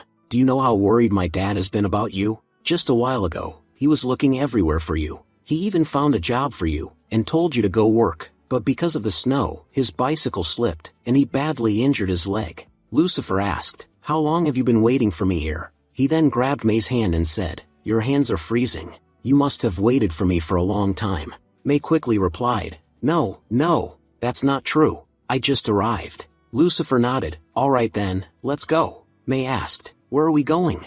Freya thought to herself, is this girl my brother's girlfriend? Lucifer said, it's really late, and it's getting colder. Let's go eat something hot. Soon, they arrived at KFC. Lucifer said, I don't understand why your dad worries so much about me. Sometimes, he really overdoes things. May replied, you don't know what happened to my dad in the past. Some time ago, he wasn't a principal, he was a teacher. He once brought a student home for dinner. That child lived alone and had no family. He wasn't good at studying and was always fighting. My dad tried to advise him, telling him that fighting wouldn't benefit anyone. He even promised to help him find a job. But the boy didn't listen, he pushed my dad away. Later that night, the boy came back crying and apologized. But my dad didn't forgive him. He believed the boy was dangerous, because he couldn't control his anger. A few years later, that boy was found dead on the road. It turned out he had fought with gang members, and they stabbed him to death. After that, my dad completely changed. He even quit his job as a teacher. That's when my parents started fighting a lot. He was worried about you for the same reason. You suddenly disappeared, and he was terrified that he might lose you too. The regret of not saving that student still haunts him. Lucifer nodded quietly and said, I understand now. He's afraid I'll end up the same way. Then he smiled faintly. Given what he went through, his concern makes sense. Lucifer noticed Freya staring at the food and said, why are you just looking at it? Go ahead and eat. There's nothing to be shy about. I'm your big brother. Freya handed him a piece and said, you eat first. Lucifer replied, no, you start. It's fine. A waitress came over and said, I brought ice cream for you. While eating it, Freya smiled, this is really tasty. She then said softly, brother, please eat too. And, can you promise me something? Please don't ever send me back. I promise I won't cause you trouble. I can bathe by myself, clean the floor and table, and I can even cook a little. I'll help you with everything. Lucifer said gently, I told you, you don't need to act like that. From now on, you'll live with me permanently. You'll never have to go back to that awful place again. Freya replied seriously, I promise I'll never do anything bad. May asked Lucifer, surprised, is she really your sister? You're so rude and arrogant, but she's so sweet, and you don't even look alike. Lucifer smiled, that's a long story. He then said to May, tell your dad you're having dinner with me, or he'll worry. May replied, he won't notice. My parents are fighting again today, and their arguments usually last a long time. Before, my dad never fought back, but recently, he started responding. My mom is always busy and rarely comes home. When she does, it feels like she's just looking for a reason to fight. Lucifer said, you're still a child. You shouldn't get involved in adult matters. May nodded, my dad says the same thing. He gave me 50 yuan today, and told me to go enjoy myself, since the atmosphere at home wasn't good. Lucifer laughed, then give me that money. May protested, why should I give it to you? Lucifer replied, well, our bill is exactly 50 yuan. If you pay, we're even. May smirked, you already have money today, so I'm not giving it to you. Outside May's house, May said, thanks for walking me home. Freya added, take care, sister. May smiled and said, give me a hug. Lucifer joked, I only came to drop you home, it's not that big a deal. But before he could finish, May hugged Freya tightly and said, Freya, you're really cute. Lucifer said, alright, Freya, let's go. As they were leaving, May's mother suddenly arrived. Lucifer thought, she came in the same car I noticed last time. Something about May's mom feels suspicious. The next morning, Freya said cheerfully, brother, wake up. It's time for breakfast. Lucifer looked at the food and asked, did you make this? Freya nodded, I told you, I can cook a little. Lucifer was shocked, you're only 5 years old, and you already know how to cook? Freya panicked, brother, did I do something wrong? Lucifer smiled, no, but you don't need to do these things. Still, the noodles are really delicious. Freya said, please eat quickly so you can go to school, or you'll be late for no reason. Lucifer replied, if I go to school, who will take care of you? That's why I'm skipping school today. Then he thought, even though she's taking care of me, she's still only 5 years old. Freya said quietly, I can take care of myself. I don't want to become a burden. Otherwise, one day you'll hate me, and send me back. Lucifer immediately said, don't worry, I'll never send you back. And stop crying, I'm going to school. Freya smiled, yes, you should go to school. It's important for you. After school, Lucifer said suddenly, where's my bicycle? I clearly remember parking it here, but it's gone. Lucifer walked up to the security guard and asked, has my bicycle been stolen? Did you see who took it? The security guard rubbed his eyes and replied sleepily, is school already over? I had a really good nap today. Lucifer sighed and said, alright, fine. I'll figure out myself who took my bike. Later, Lucifer brought a new bicycle and locked it to a pole. He thought to himself, whoever stole my bicycle will definitely come back to steal this one too. All I have to do is stand at a distance and watch. Soon enough, two men approached the bicycle. The man wearing a cap said, "Hurry up and break the lock before someone shows up." The two men took the bicycle and left. Lucifer smiled inwardly. "They've walked right into my trap." The scene shifts to the black market, Lucifer said. "I'm not surprised at all that they brought the bicycle here. This place sells the best quality stolen goods anyway." The two thieves approached a bald man and said, "Boss, we've got some new merchandise. The bicycle is brand new and excellent quality." The bald man asked, "Where did you get it?" One of them replied,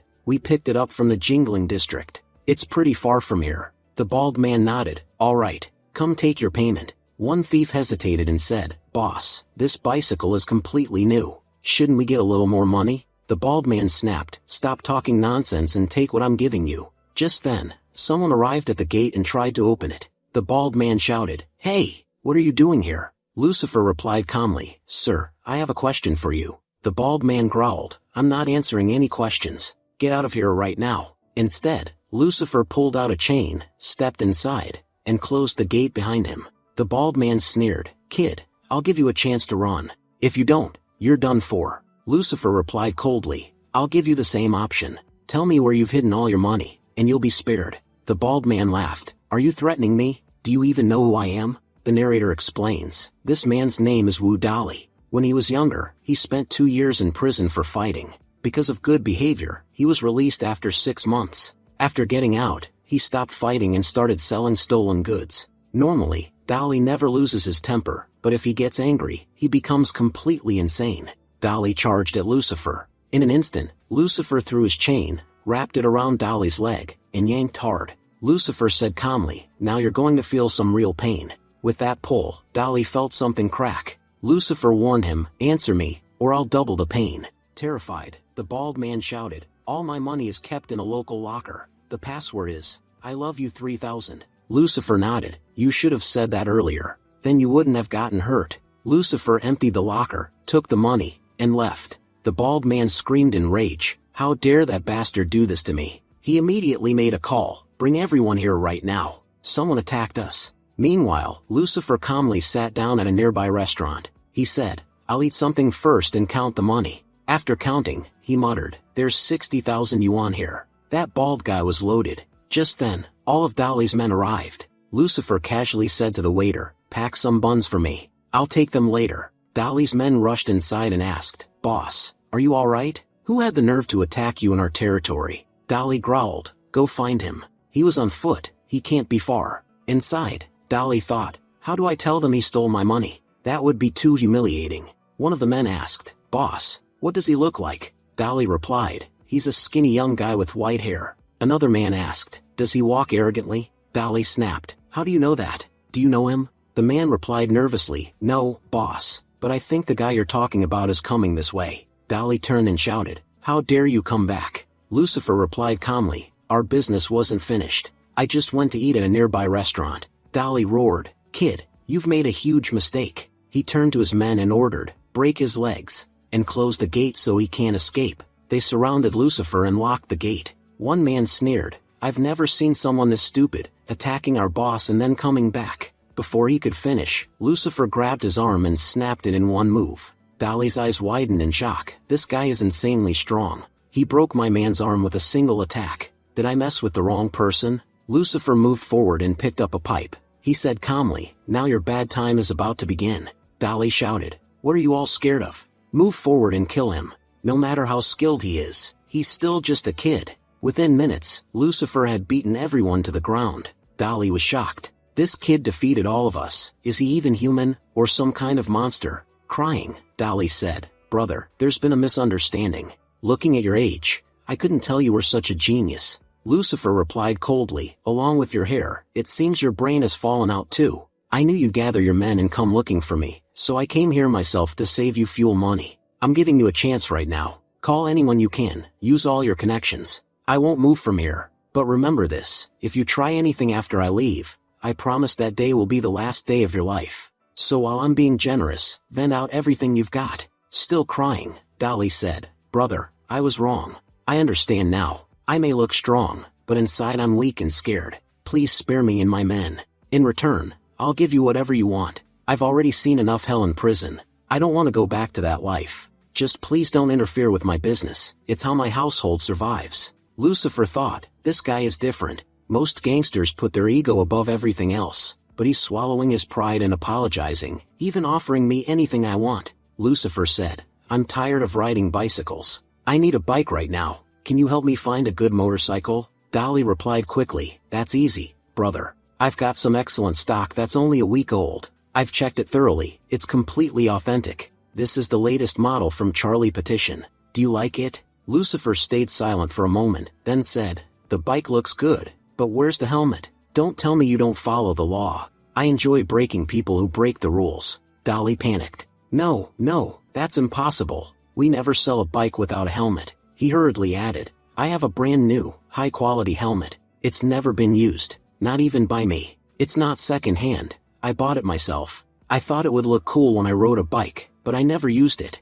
Please take it. Lucifer nodded. Alright, I'll trust you, but there's still one problem. I really hate bald people, especially those who shave their heads on purpose. Do you think showing off your bald head makes you scary? Most gangsters go bald just to look cool. Are you planning to become one? Crying, Dolly replied, brother, you've misunderstood. I didn't shave my head. When I was your age, I had thick black hair. Then a famous brand called Tribal Hair Oil became popular. They claimed it promoted hair growth. At first, my hair grew rapidly, but then I started losing it badly. Within 2 or 3 years, I became completely bald. The shopkeeper who sold me that oil guaranteed it. I went to confront him, and that's how I ended up in prison. My entire life was ruined because of my hair, and now you're saying I shaved it on purpose. Lucifer sighed. Alright, don't cry. I understand, hair loss is a serious problem. Lucifer rode away on Dolly's motorcycle. On the road, he ran into Sun Mei. He slammed the brakes and stopped in front of her.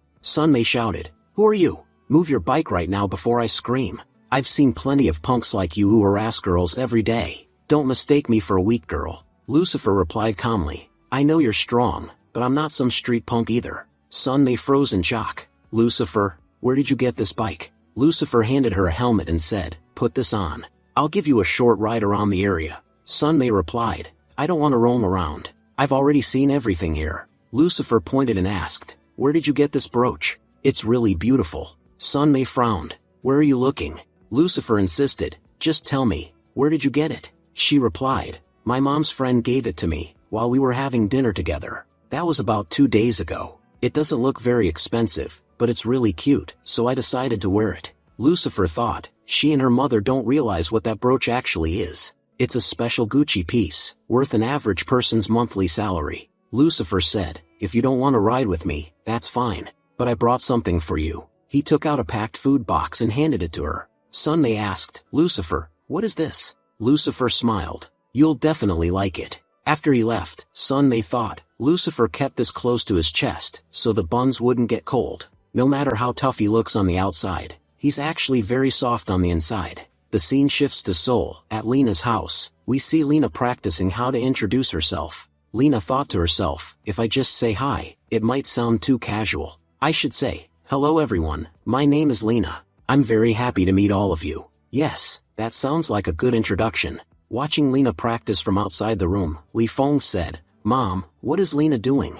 Are you really supporting her? Is she seriously planning to go to Jingling City to study without any real reason? Li Feng's mother replied, this is your sister's decision. We can't stop her. After that boy saved our family, your sister didn't sleep for even a single day. She's determined to find him no matter what. And honestly, the favor that boy did for our family was enormous. If he hadn't been there, none of us might have survived. So how can I stop Lena? Let her do whatever she wants. The scene shifts to Sun Mei coming out of her father's office. She said, Dad, you're still working? Principal Sun replied, I'm sorry you have to bring food for me every day, but you know that around New Year, I get extremely busy with work. After the midterm, I'll be completely free. You won't need to bring food for me anymore. Sun Mei said, please eat first, Dad. You must be very hungry. It's not that far from home anyway. Sit on the couch and eat. I'll sit in your chair, and see what it feels like to be a teacher. Principal Sun laughed and said, all right. Then he started eating. Meanwhile, Sun Mei began checking the class lists. She noticed that in grade 6, she and Lucifer were in the same class. She thought, that's great. Lucifer is in my class. What's even better is that Dad himself placed him there. The scene shifts to school. All the students were saying goodbye. This year was really great. We'll meet again on the first day of New Year. Hopefully, we'll be in the same class again next time. The scene shifts to Sun May's house. Principal Sun said, Lucifer, you did very well in class this time. I hope you perform just as well in the next semester. Lucifer replied, thank you, Principal Sunday. At the same time, Lucifer thought, my copying skills are amazing. I copied all the answers from the guy next to me in just 1 minute, and the teacher didn't even notice. Principal Sun continued, Sun May told me that your sister has come to live with you. Now her entire responsibility is on your shoulders. You're still very young yourself, and attending school is important for you. How will you take care of a child while studying? This won't be easy for you. Lucifer replied honestly, since you already know my situation, I won't lie. I'll be skipping school quite often. Principal Sun thought, only Lucifer could openly admit to a teacher that he plans to skip school. He said, I'll help you as much as I can. Your sister is 5 years old now, right? She should attend kindergarten. I've also heard that the Gu family didn't treat her well, so you'll need to take special care of her. Raising a child is very difficult. It requires a lot of maturity. Lucifer thought, they have no idea. I've raised more children than they ever have, and all of mine were extremely wild. But the difference is that the kids I raised were already grown. They trained with me. They weren't kindergarten kids. I can't turn my sister into a spy. I should accept their help and enroll her in kindergarten. That way, I'll have more free time, and after Firefly, I still have many people to save. Just then, someone knocked on the door. Principal Sun said, Sun May, go open the door. Your mom is home. Opening the door, Sun May asked, Mom, how was your day? Her mother replied, it was very good. Principal Sun said, Lucifer, meet her. This is your Aunt Yang. Lucifer said politely, hello, Aunt Yang. How are you? Principal Sun added, Yang, this is my student, Lucifer, the one I told you about. Aunt Yang smiled, so you're Lucifer. I've heard a lot about you. I'll go wash my hands and prepare food for everyone. You all sit and talk. The next scene shows Friday, the start of a new semester. Lucifer thought, my new semester has begun, and this is the perfect time to enroll Freya in a new school. At the kindergarten gate, children were crying and shouting, please help us. These demons have locked us inside the school. Our parents left us here and went home. We want to watch TV at home, not live among demons. Lucifer thought, kids will always be kids. To them, all teachers look like demons. Then Lucifer noticed Freya, who had started crying. Lucifer said, Freya, from now on you'll stay here Monday to Friday. I'll take you home on Saturdays and Sundays. Today is the start of your school. Study hard, okay? Freya replied, okay, brother, but promise me you'll come to pick me up on weekends. You won't forget me, right? Lucifer smiled, you're my only family. How could I forget you? I promise I'll come get you every Saturday. Lucifer arrived at his school and looked around the classroom. He muttered, why did they change my classroom? I used to sit near the window where the cool air came in. It was perfect for sleeping. The biggest problem is that I had finally gotten used to everyone there. Now there are so many new faces. How am I supposed to tell them that I'm reincarnated, and not the real Lucifer? Just then, Sun May's friend whispered, hey, look, Lucifer is here. Embarrassed, Sun May said, please don't tease me. Go sit down. Other students whispered, John gave Sun May a love letter, right? Now they're in the same class. Looks like sparks are going to fly. Lucifer sat down in the seat next to Sun May. She asked, are you sitting here? Lucifer replied, do you have a problem with that? At that moment, Principal Sun entered the classroom. He announced, from now until graduation, I'll be your class teacher. You're senior students now, so behave responsibly. Then he pointed at Lucifer and said, Lucifer, why are you sitting there? That back seat is yours. This semester, we'll be watching you closely so you don't cheat. Lucifer sighed, Principal Sun, you really never change. As Lucifer walked toward the back, we see another student thinking, please don't sit next to me. I finally got the back seat by luck, where I can quietly read novels. If you sit here, you'll find out everything about me. But just then, Lucifer came and sat in the back seat. Seeing this, the boy sitting there started crying and said, brother, tell me one thing. What possessed you to give a love letter to the principal's daughter?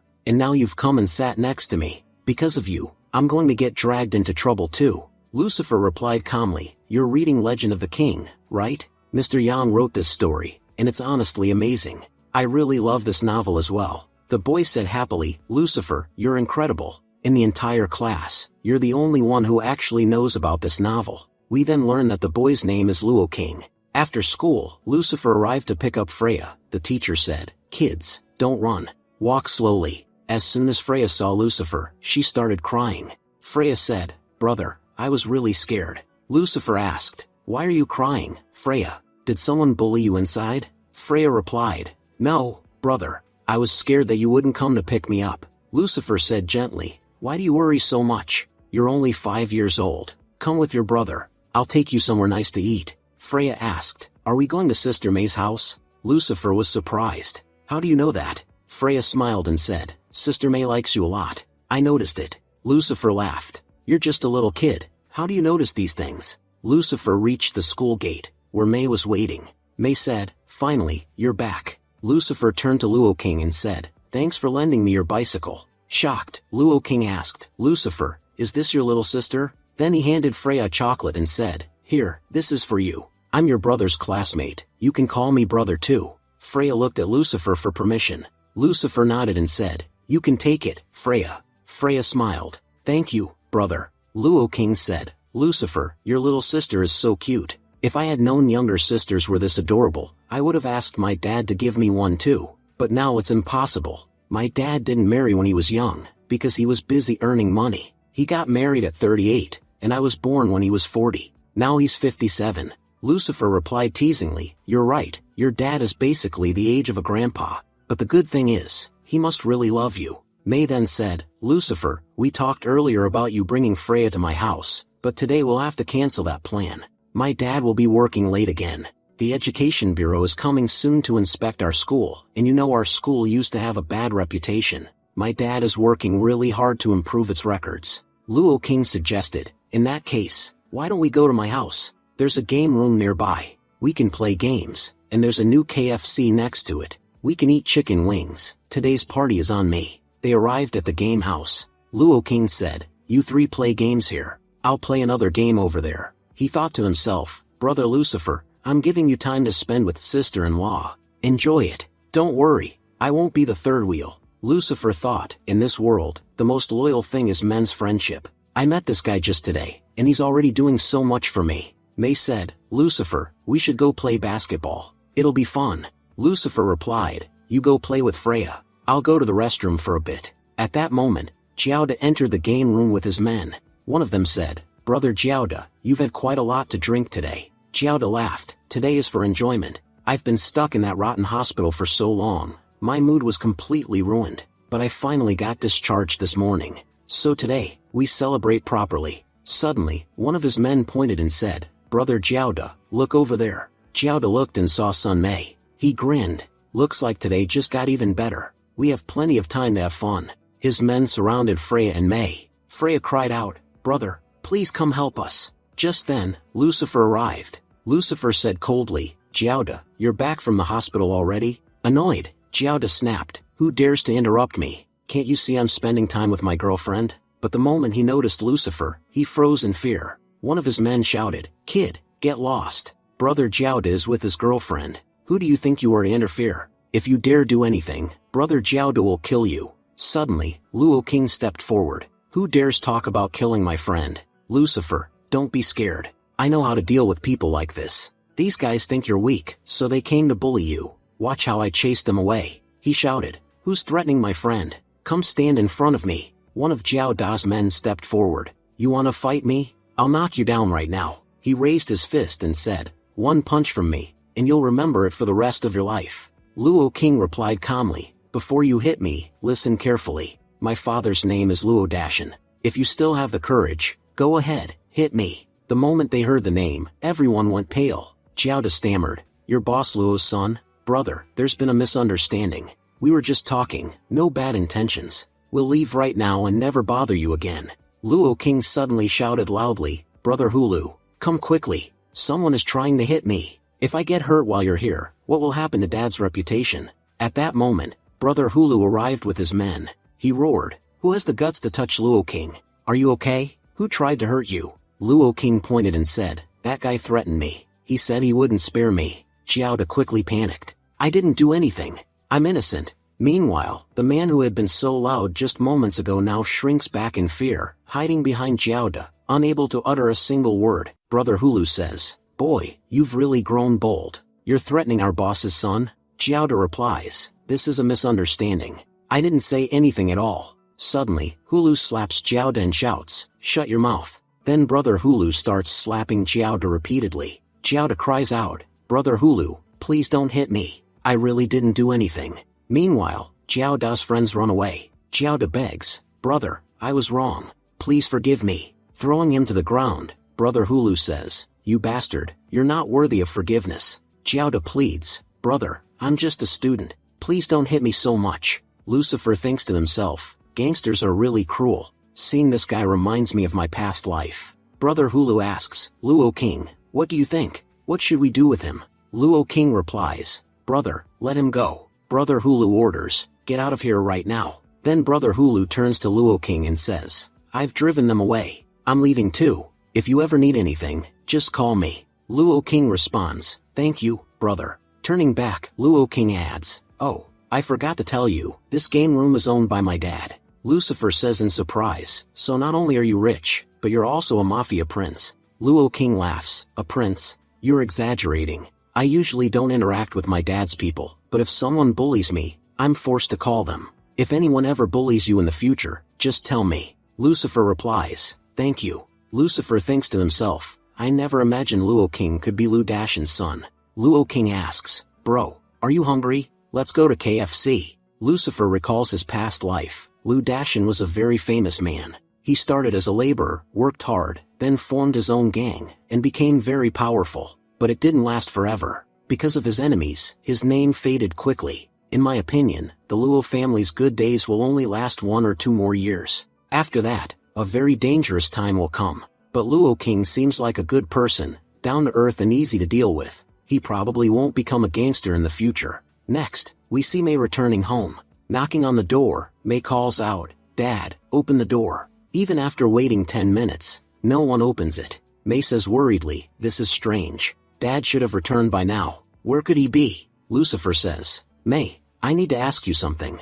I have something very important to do tonight, and I can't leave my sister alone. Can you please take care of her for one night?" Mei replies, "Yes, you can leave Freya with me, but it's already late. Where are you going?" Lucifer answers, "This isn't the time for questions. I'll come back in the morning and take Freya." Watching Lucifer leave, Mei thinks, "Lucifer, what are you doing?" Lucifer thinks, "I'm standing near Aunt Yang's workplace, but the office is already closed. That means she must be off work. Principal Sun should be nearby too." As Lucifer walks, he notices the same car that usually drops Aunt Yang off. He thinks, "I was right. They're here because of Aunt Yang." He sees Principal Sun sitting and smoking. Just then, Aunt Yang's boss, Vishan, comes out. When Principal Sun sees Vishan, he approaches him. Vishan's guard says, "What are you doing here?" Vishan replies, "Don't stop him. Let him come." Principal Sun goes over and talks to Vishan. Lucifer thinks something dangerous is going on between them. Principal Sun says, "Vishan, take this. Please let my family go." Vishan slaps the bag, causing all the money to spill on the ground. Vishan says coldly, "If you say another word, my men will beat you. Coming here every time and saying the same thing is a waste." Principal Sun asks desperately, "Why won't you take the money? Isn't that what you want?" But Vishan leaves without replying. Principal Sun sits there thinking, "I can't do anything. I'm too weak." Just then, Aunt Yan arrives and asks, "Xingli, what are you doing here?" Principal Sun stands up and says angrily, "Look what you've done today. Because of your actions, we're all suffering." Aunt Yan replies calmly, "If you want to hate me, that's fine. But for now, let's go home." Principal Sun says, "My life is already destroyed. I don't know what to do anymore." Aunt Yan says softly, "Xingli, I know I was wrong. Because of my mistake, everyone is suffering. But for now, please come home."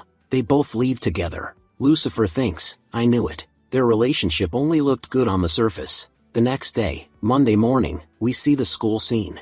As Lucifer arrives, he thinks, "Why is there such a huge crowd?" Someone announces loudly, "Sun Xingli is an old man and a principal, yet he doesn't repay his debts." Lucifer thinks, "What is going on here?" Mei says nervously, "What are people saying about my dad?" Lucifer walks over and says, "Don't worry, I'm with you." Principal Sun arrives and shouts, "What are you all doing here? I told you I'd return your money. There are still 2 days left." Why are you causing trouble outside my school? I only have this much money right now. Take it and leave. And don't ever dare to come to my school again. The men reply, Mr. Sun, if you had returned the money on time, we wouldn't be here. You take money very easily, but when it's time to return it, you act differently. Let's go, brother. We still have 2 days. If he doesn't pay after that, we'll show him what loan sharks can do. May asks softly, Dad, are you okay? But Principal Sun doesn't turn around. Lucifer thinks he's deeply ashamed and doesn't want to face his daughter. Principal Sun says loudly, Everyone, go back to your classes. What are you staring at? As the students leave, they whisper, That was so embarrassing.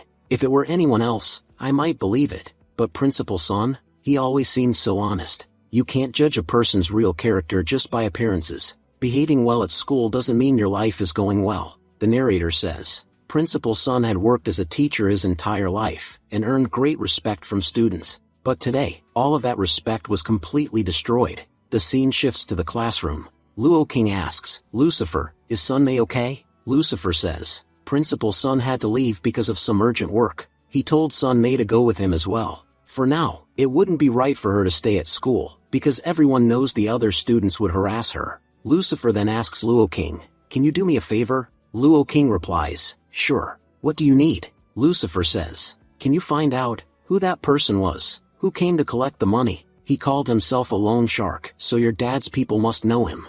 Luo King replies, Wait, I'll call Brother Hulu. He'll definitely know about this. By the way, why are you asking all this? Are you trying to help Mei? Lucifer says, Yes, I'll pay her debt. Luo King asks, Do you need my help with anything else? Lucifer replies, I'm leaving school early today. Can you please write a note and submit it to the office for me? And if you find out anything about that guy, message me. Thinking this, Lucifer leaves the school. An hour later, the scene shifts. Lucifer thinks, Luo King's connections work fast. I need to go to the 3rd floor of Guhua Finance Company. After reaching the 3rd floor, Lucifer starts knocking. A loan shark opens the door and asks, Who are you? Lucifer replies, I'm looking for someone. The man asks, Who are you looking for? Lucifer says, I'm looking for you. Saying this, Lucifer kicks him hard. The man flies back and crashes onto a table. Lucifer says, If you want to fight me, bring all your weapons, guns or anything you have. But I'll warn you, fighting me is a very bad idea.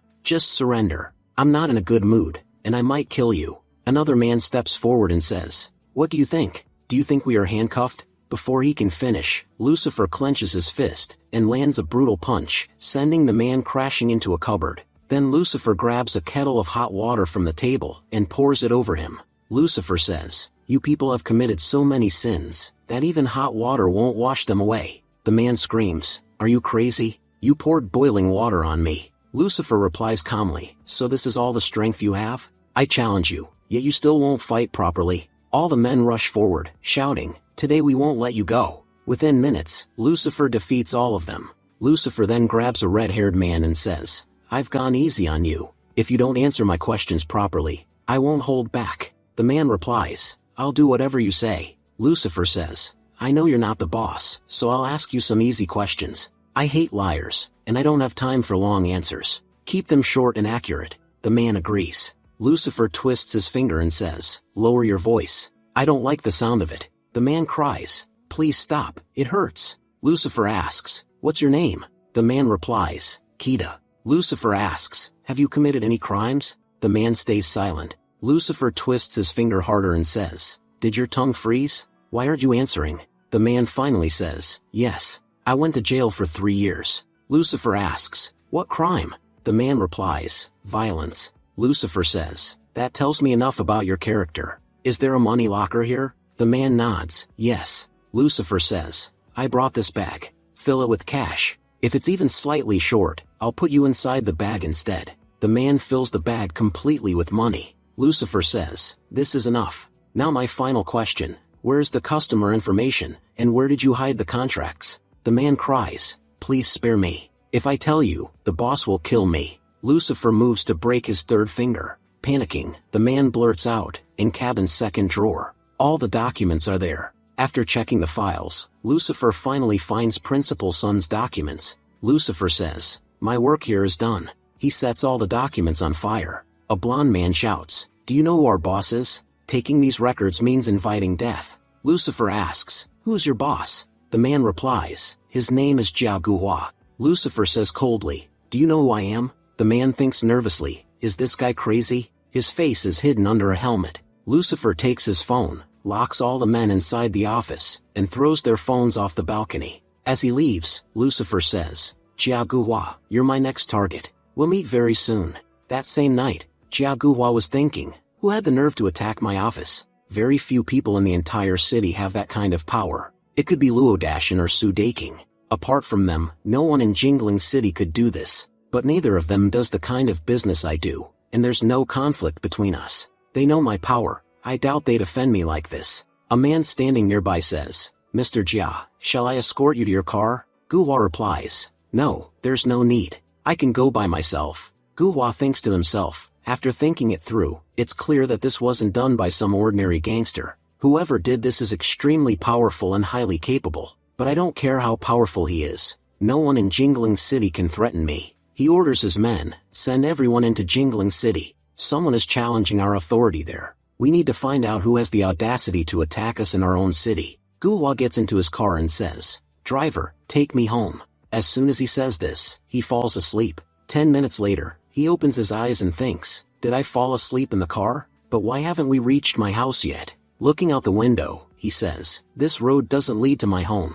We're heading out of the city. Why is the driver taking me this way?" It becomes clear to him, this isn't his driver. Someone else is driving. Guhua takes out a cigarette and starts smoking. He says, "Brother, would you like one too?" Lucifer replies, "Can't you see I'm driving? If you smoke, we could both die." Guhua throws the cigarette out and thinks, "We're far outside the city now. I don't know what this man wants, but he clearly has enough power to kill me." Guhua calmly says, "My friend, it seems you're confused about the route. This road leads out of the city, not to my house. You look tired. Let me compensate you." He tosses some money toward the driver's seat and adds, "If you ever face any trouble in life or need money, you can come to me. I have strong connections in the market." Lucifer replies, "You really are good at talking." Guhua thinks, "I thought he was kidnapping me for money, but he refused it outright. This man is here on a mission. He slipped past security easily, and disguised himself as my driver. He's dangerous, and different. No matter the cost,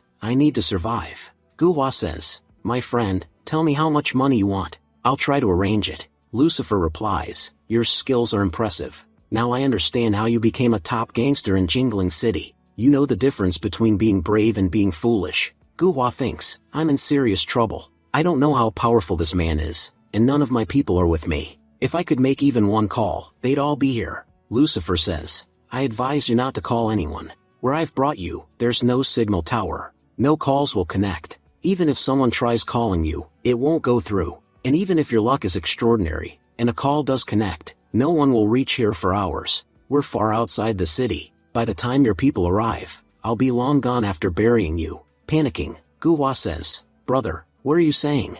I wouldn't call anyone without your permission. I was just checking the time." Lucifer suddenly brakes the car and says, "I've driven enough. I'm tired. You said you had cigarettes. Give me one." Lucifer lights the cigarette and starts smoking. He continues, "I hear you've been very busy lately. You have a child studying in a kindergarten in Yanjing, and last year you had another son. Your wife is living a comfortable life there." Guhua panics internally. How does he know about my family? I've never shared this information. Gangsters never leak family details. Only a few trusted men know, and they'd die before betraying me. Guhua says nervously, "Yes, work has been very busy lately." Lucifer replies, "You must be exhausted. You should take a vacation. Go rest for a few days. Your child is already 5 years old, and you've barely spent time with him. If you don't spend time with your children, one day they'll refuse to even acknowledge you as their father." Guhua responds, "You're right. Would a month be enough?" Lucifer says, "A month would cost you too much in business losses. I understand, you can't stop work that long. Take 2 weeks instead. Southeast Asia has great weather right now." Guhua, frightened, replies, "All right, brother. I'll book tickets tomorrow.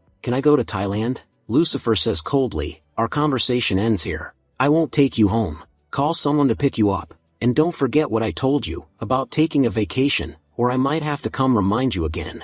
Guhua steps out of the car and says, "Brother, don't worry. You can keep the car." Lucifer drives away. Guhua thinks, "Tonight, I encountered a truly terrifying man. As an underworld boss, you must be smart. If I had fought him, he would have killed me instantly. Money and power matter, but life matters more. Then Guhua looks to the side, and sees a freshly dug grave. Guhua said fearfully, was that meant for me? If I had made even the slightest mistake while talking, that man would have buried me right there and left. This world has truly become terrifying.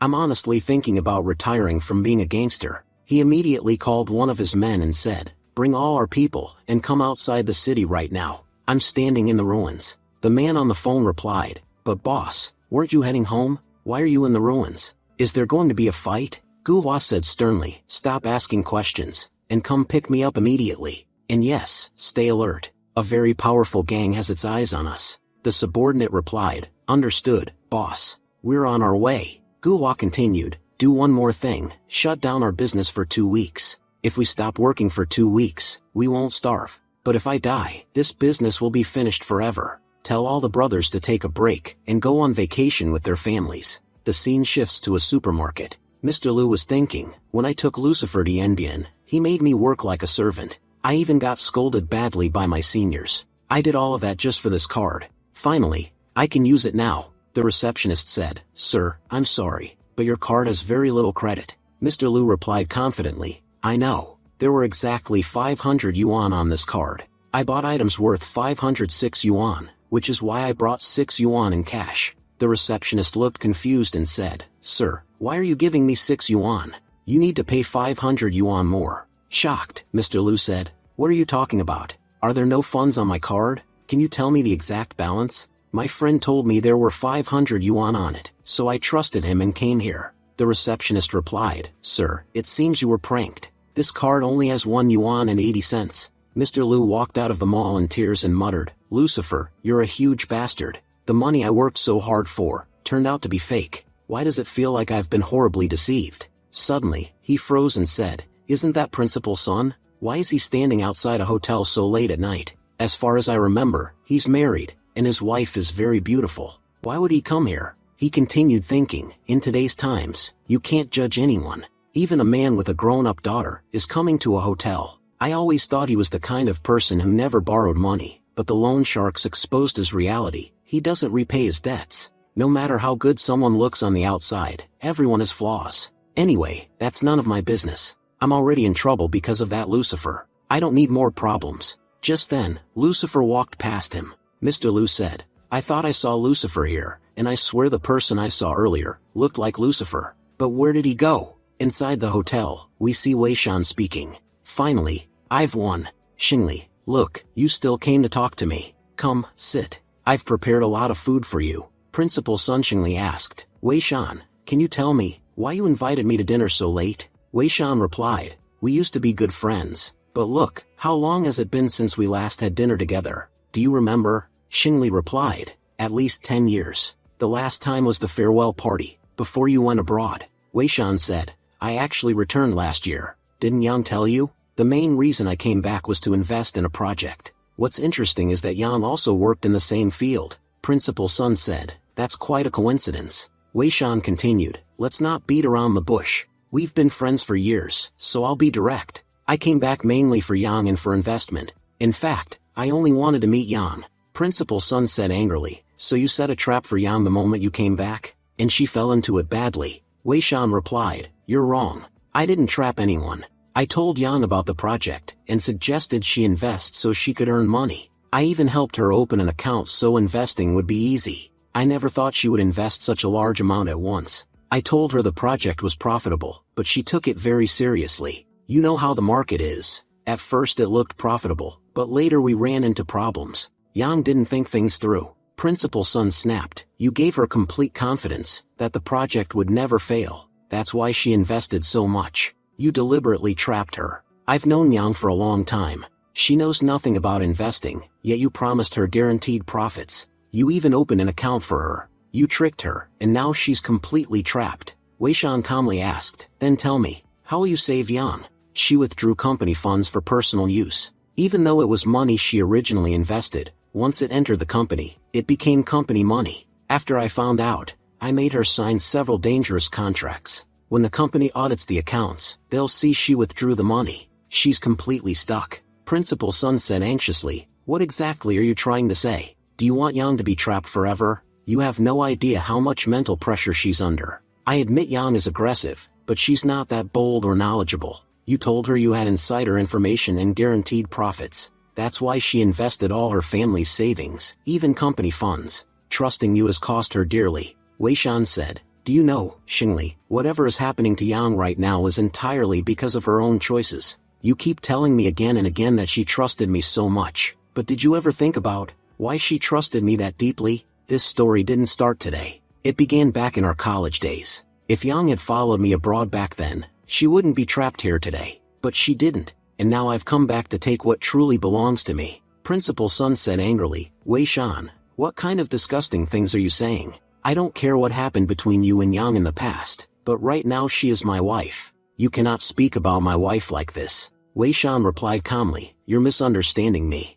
I'm not talking about Yang in that way. I'm saying I've come to take something that belongs to me. I have no interest in flirting with someone else's wife. I still have enough morals to behave like a decent human being. Principal Sun thought to himself, if he's not talking about Yang, then what exactly is he talking about? Then he said aloud, speak clearly. What exactly are you here for? What do I have that supposedly belongs to you? No matter how much I think about it, I don't understand what you're claiming. Wei Shan smiled faintly and said, Xingli, you've always been smart. So why are you pretending to be clueless today? The moment I said I came to take what belongs to me, you already knew what I meant. But if you really want me to say it out loud, I don't mind. Principal Sun replied quietly, no, I understand. You don't need to say it. Wei Shan continued, last year, one of my friends sent me photos of Yang and Mei. The moment I saw them, I understood whose blood flows in her veins. No matter how distant relatives are, blood recognizes blood. After I went abroad, I had no intention of coming back. My life there was going well. I was enjoying myself. But a few years ago, I suddenly fell seriously ill. After I recovered, my doctor told me that I could never have children. Principal Sun snapped, I've heard enough of your nonsense. Let me be clear, Mei is my daughter. Wei Shan replied coldly, and how can you claim that so confidently? Have you ever seen my face properly? How does Mei's face resemble yours at all? I had completely forgotten this city, and even gave up hope that my family line would continue. But the moment I saw Mei's photo, I knew, she is my daughter. Principal Sun said in disbelief, how is that even possible? You weren't present when Yang and I got married. I've held Mei in my arms since she was born. I've spent so much time raising her. I can't believe what you're saying. Mei is definitely my daughter. Wei Shan said calmly, Xingli, I understand. You were once my close friend, and you truly loved both Yang and Mei. But listen carefully, there's going to be an audit in the company very soon. Once the accounts are checked, it will be discovered what your wife has done. She is already panicking.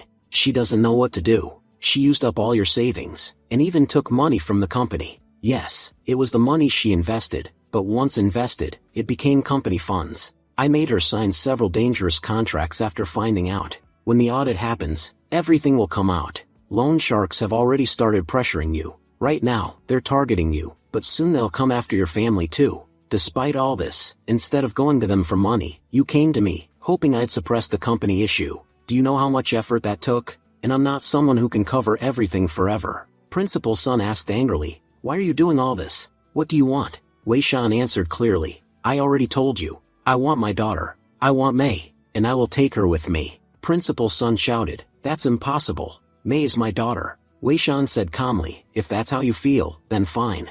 We will do a DNA test, or we can do one thing. Let's ask your wife. No one would know the truth better than her. At that moment, Yang entered the room. Seeing her, Principal Sun was completely shocked. Yang said nervously, Xingli, what are you doing here? Wei Shan smiled. Yang, your timing is perfect. Go on, tell Xingli who Mei's real father is. Yang panicked and said, Wei Shan, stop it. What are you talking about? I don't know anything.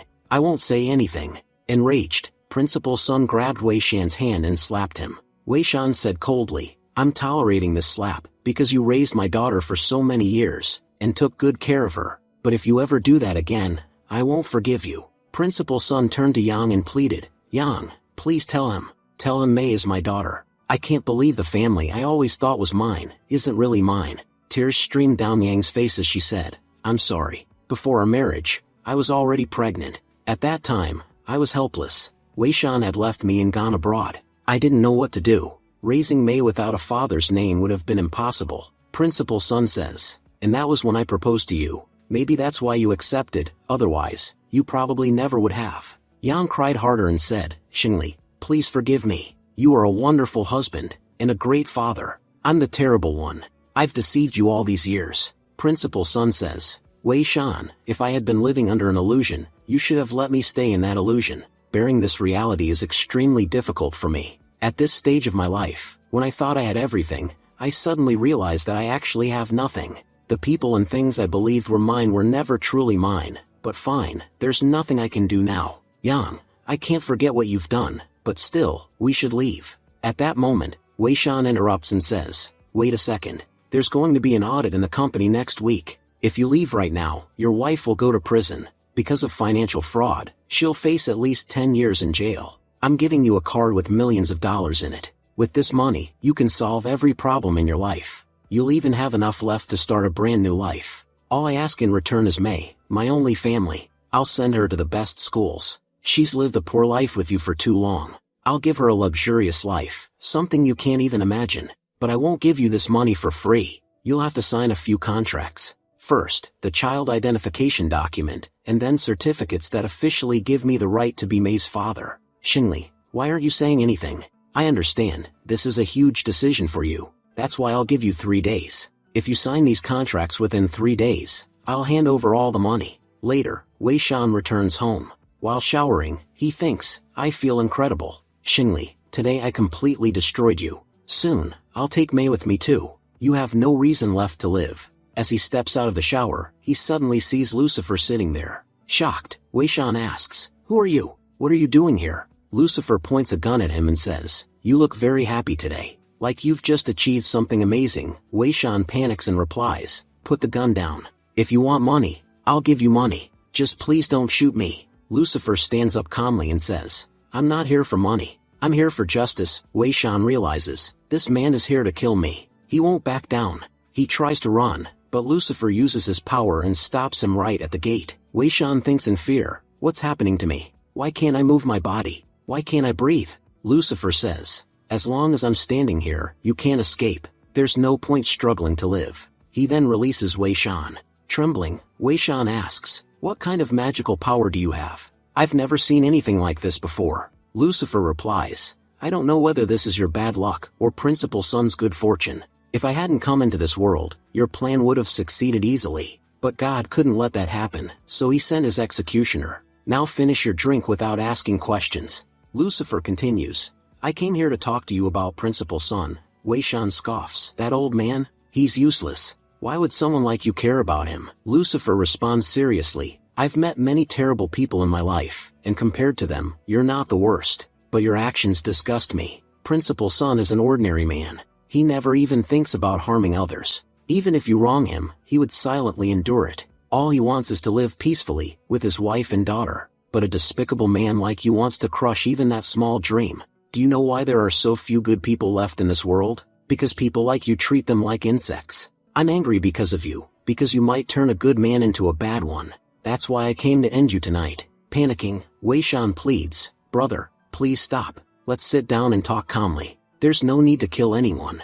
I came to take May, but I won't do that anymore. I'll free them all. I'll also remove the false theft charges against his wife. I promise I'll never offend Xingli again, and I'll leave this city forever. Shaking, he calls manager Zhao and says, cancel the company audit immediately. There's no need for it anymore. After ending the call, Wei Shan says, I've done everything. I'll never trouble Xingli's family again. Please spare me. I'm a very powerful and rich man. If you kill me, my connections will hunt you down. There's no point in making me your enemy. Lucifer replies coldly, you shouldn't have bothered making that call. Your cheap tricks are useless. I don't believe a single word spoken by a man like you. And do you know why? Because I'm not a good man either, Wei Shan warns. Think 100 times before doing anything. But Lucifer activates his power, and slowly cuts off Wei Shan's breathing. Within moments, Wei Shan dies from suffocation. Lucifer says calmly, you had just taken a shower, and drank a large mug of alcohol. That caused a severe brain stroke, leading to cerebral damage and death. In your next life, try to be a good person, or your death will be even worse. Next day, Lucifer notices a bicycle and says, so this is Principal Sun's bicycle. He breaks the lock and takes it, adding, Principal Sun, I'm not stealing your bike. I'm just borrowing it. for your own good. Scene shifts to Dolly's shop. Dolly feels uneasy, thinking, why do I feel like something bad is about to happen today? Lucifer suddenly appears. One of Dolly's men says, Sir, are you here to buy a bicycle? We have some excellent models. Lucifer walks in, places his bag down, takes out a cigarette, and starts smoking. Lucifer says casually, Dolly, your chair is very comfortable. Another man snaps, who do you think you are? How dare you sit on our boss's chair? Dolly kicks him and scolds, shut up. Do you know how to talk to Big Brother? Dolly then approaches Lucifer respectfully and asks, Big Brother, why are you here? You can take anything you like, we've got plenty. Lucifer replies, I just need your place for a little while. Dolly orders his men, Big Brother is here. Go make tea for him. He starts massaging Lucifer's legs and asks, is this okay? Lucifer smiles slightly, your skills are actually quite good. Dolly thinks bitterly, I used to be a gangster boss, now a kid has turned me into his servant. Just then, Principal Sun arrives outside the office. Lucifer says, Principal Sun, you're here? Principal Sun replies, Lucifer, what are you doing here? Did you skip class today? Lucifer answers casually, I work here part-time. His name is Dolly, he's my boss. He's a very good person. I'm learning a lot working here. These skills will help me in the future. Dolly thinks in shock, when did I become the boss? Lucifer glares at him and says, say exactly what I told you to say. Dolly quickly responds, yes, Lucifer is absolutely right. He works here part-time. Principal Sun says, this child may be a little rude, but he's not bad at heart. Please take good care of him. Dolly replies confidently, yes, he's like family to us. We'll take full care of him. Lucifer then asks, Principal Sun, did you come here to buy a bicycle? Principal Sun answers, yes, my bicycle disappeared last night. I came to look for another one, so I can replace it. Dolly immediately says, Mr. Sun, you're very lucky. I just got an excellent bicycle today, and since you're Lucifer's teacher, I'll sell it to you at the same price I bought it for. Principal Sun responds politely, there's no need to give me special treatment, just because I'm Lucifer's teacher. Lucifer adds casually, Principal Sun, what do you think about this bicycle? There's a special offer on it. You can get it for 80 yuan. Dolly panics and corrects him, no, it's only 50 yuan. Lucifer continues smoothly, by the way, Brother Dolly also runs a financial company. You asked me this morning to check the accounts, I've already done that. Dolly thinks nervously, when did I open a financial company? I only resell goods. Lucifer keeps going, you know, Principal Sun, Brother Dolly has another business as well. He operates a financial company, and provides loans to local people. Although he may look a bit dangerous, he's actually very respectful and principled. His business is far from small. Dolly whispers nervously, Lucifer, what exactly am I supposed to do here? Lucifer replies quietly, just repeat whatever I say. Dolly thinks to himself, if you keep changing the script, how am I supposed to act properly? Then Dolly says aloud, yes, Principal Sun, the child is right. I opened a financial company not to make money, but to help people. I already earn enough from my other businesses. I don't want anyone to suffer financial hardship during difficult times. Principal Sun asks kindly, may I have your phone number? If I ever need money, I'll definitely call you. Dolly replies, of course, I'll write it down for you. After that, Principal Sun leaves with the bicycle. Dolly asks nervously, brother, was my performance okay? Lucifer smiles slightly and says, you should have been an actor instead of a gangster, you're pretty good. Scene shifts to Dolly's office. Dolly asks respectfully, brother, what else can I do for you? Lucifer opens his bag and says, you need to keep all this money for me. Dolly panics, brother, I'm just a small bicycle dealer. How can I keep so much money? Lucifer replies calmly, listen carefully. There's no need for acting here. Do you remember Principal Sun, who just left? You need to convince him, no matter what, to accept this money from you. Dolly nods, I understand. I need to convince him to take the money. Lucifer slaps Dolly lightly on his bald head and says, what did I just say? If you want to give Principal Sun the money, you need a proper contract. He won't believe you have a financial company otherwise. Make the terms very lenient, keep the interest rate extremely low. Tell him he can repay in installments, over 8 years, or at least 10. The conditions should be so attractive, that he can't refuse. Dolly replies seriously, I understand, brother, but this is still a lot of money. Lucifer explains, there's 300,000 yuan in this bag, and 100,000 yuan is separate. Give Principal Sun only 200,000. 60,000 is compensation for your bike. Some of your men got injured when I beat them earlier, medical expenses are costly. With the remaining 100,000, you can get a hair transplant. You're still young, your hair can grow back. Anyway, you lost your hair because of using the wrong oil. After the transplant, I'm sure it'll return. Dolly grabs Lucifer and starts crying. Brother, you're such a good person. No one has ever cared about me this much. Lucifer says calmly, your tears are falling on my pants, and now they're wet. What will people think if I walk outside like this? As he leaves, Lucifer says, remember the task I gave you. Dolly bows slightly. Take care, big brother. One of Dolly's men asks, boss, who is that guy? Dolly replies seriously, consider him our new boss. Next time he comes, show him proper respect. Now go back to work. Scene shifts to the district investment promotion office. An assistant says, sir, we've received an investment application from a company. After reviewing it, the director says, the conditions are very good. If this company operates successfully, it will bring significant benefits. The assistant adds, the foreign investors also made a request. An investor from Seoul wants to enroll his child in a school in Jingling City. But there's a problem, the school sessions have already started, and no school is willing to accept a student midterm. The director says, the investor from Seoul has invested a huge amount of money. We can at least fulfill such a small request. Call the education bureau and select the best school for the investor's child. The assistant replies, there's no need to choose a school. They've already selected one. The director says, oh, is that so? Which school did they choose, and what is its ranking?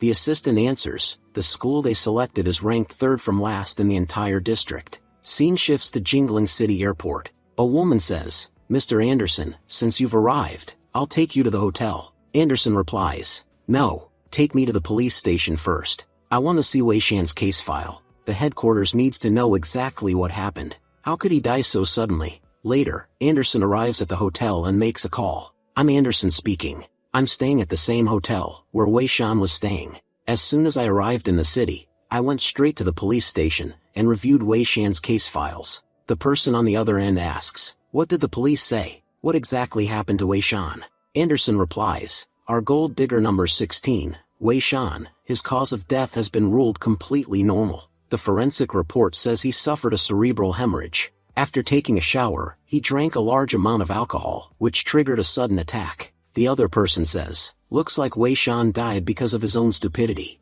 Since it's a natural death, there's no point in investigating further. After all, he was just a tool we used for profit. There's no reason to waste energy on him. Anderson responds seriously, no, I feel something is wrong about Wei Shan's death. I need some time to investigate. I need two things. First, his call records, and second, all details about his life, before he joined us. The other person replies, I can give you that information, but there's no need to dig too deeply. We can't lose focus on our objective. Our project in this country has just started, and Wei Shan was the first person we placed here. Remember, we must work quietly. You may investigate, but it must not affect our business. 1 hour later, Anderson says, I found a clue. Before his death, Wei Shan was in regular contact with a woman named Yang.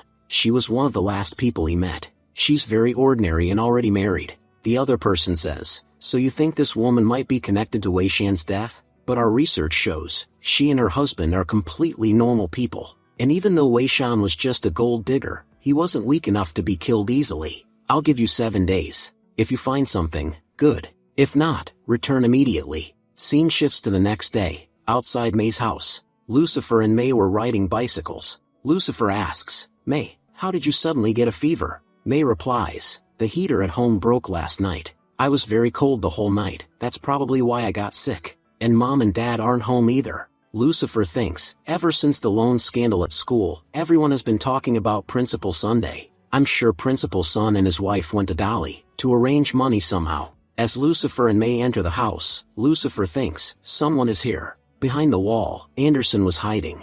Lucifer thinks, whoever entered this house has guts. It's broad daylight, and he still broke in. Meanwhile, May thinks, Lucifer is standing really close to me. Is he about to kiss me? Lucifer says, you shouldn't sleep yet. Your condition is still bad. You need to take medicine first. Where is the medicine kept? May answers, in my parents' room, in the drawer. As Lucifer enters the room, he thinks, the intruder is in this room. He checks the drawer and says, which one of these is the cold medicine? Watching Lucifer, Anderson thinks, he's dressed casually and looks relaxed. This kid is completely ordinary. At the same time, Lucifer thinks, the person watching me is highly skilled, and a foreigner. If he were a normal thief, he'd have panicked already. Lucifer finds the medicine. Suddenly, Anderson jumps, and sticks to the wall behind Lucifer. Lucifer thinks, this guy is very skilled. He goes back to May and says, here, take this medicine quickly. Lucifer thinks, looks like he escaped through the window. Lucifer then uses his power to make May sleepy. May says,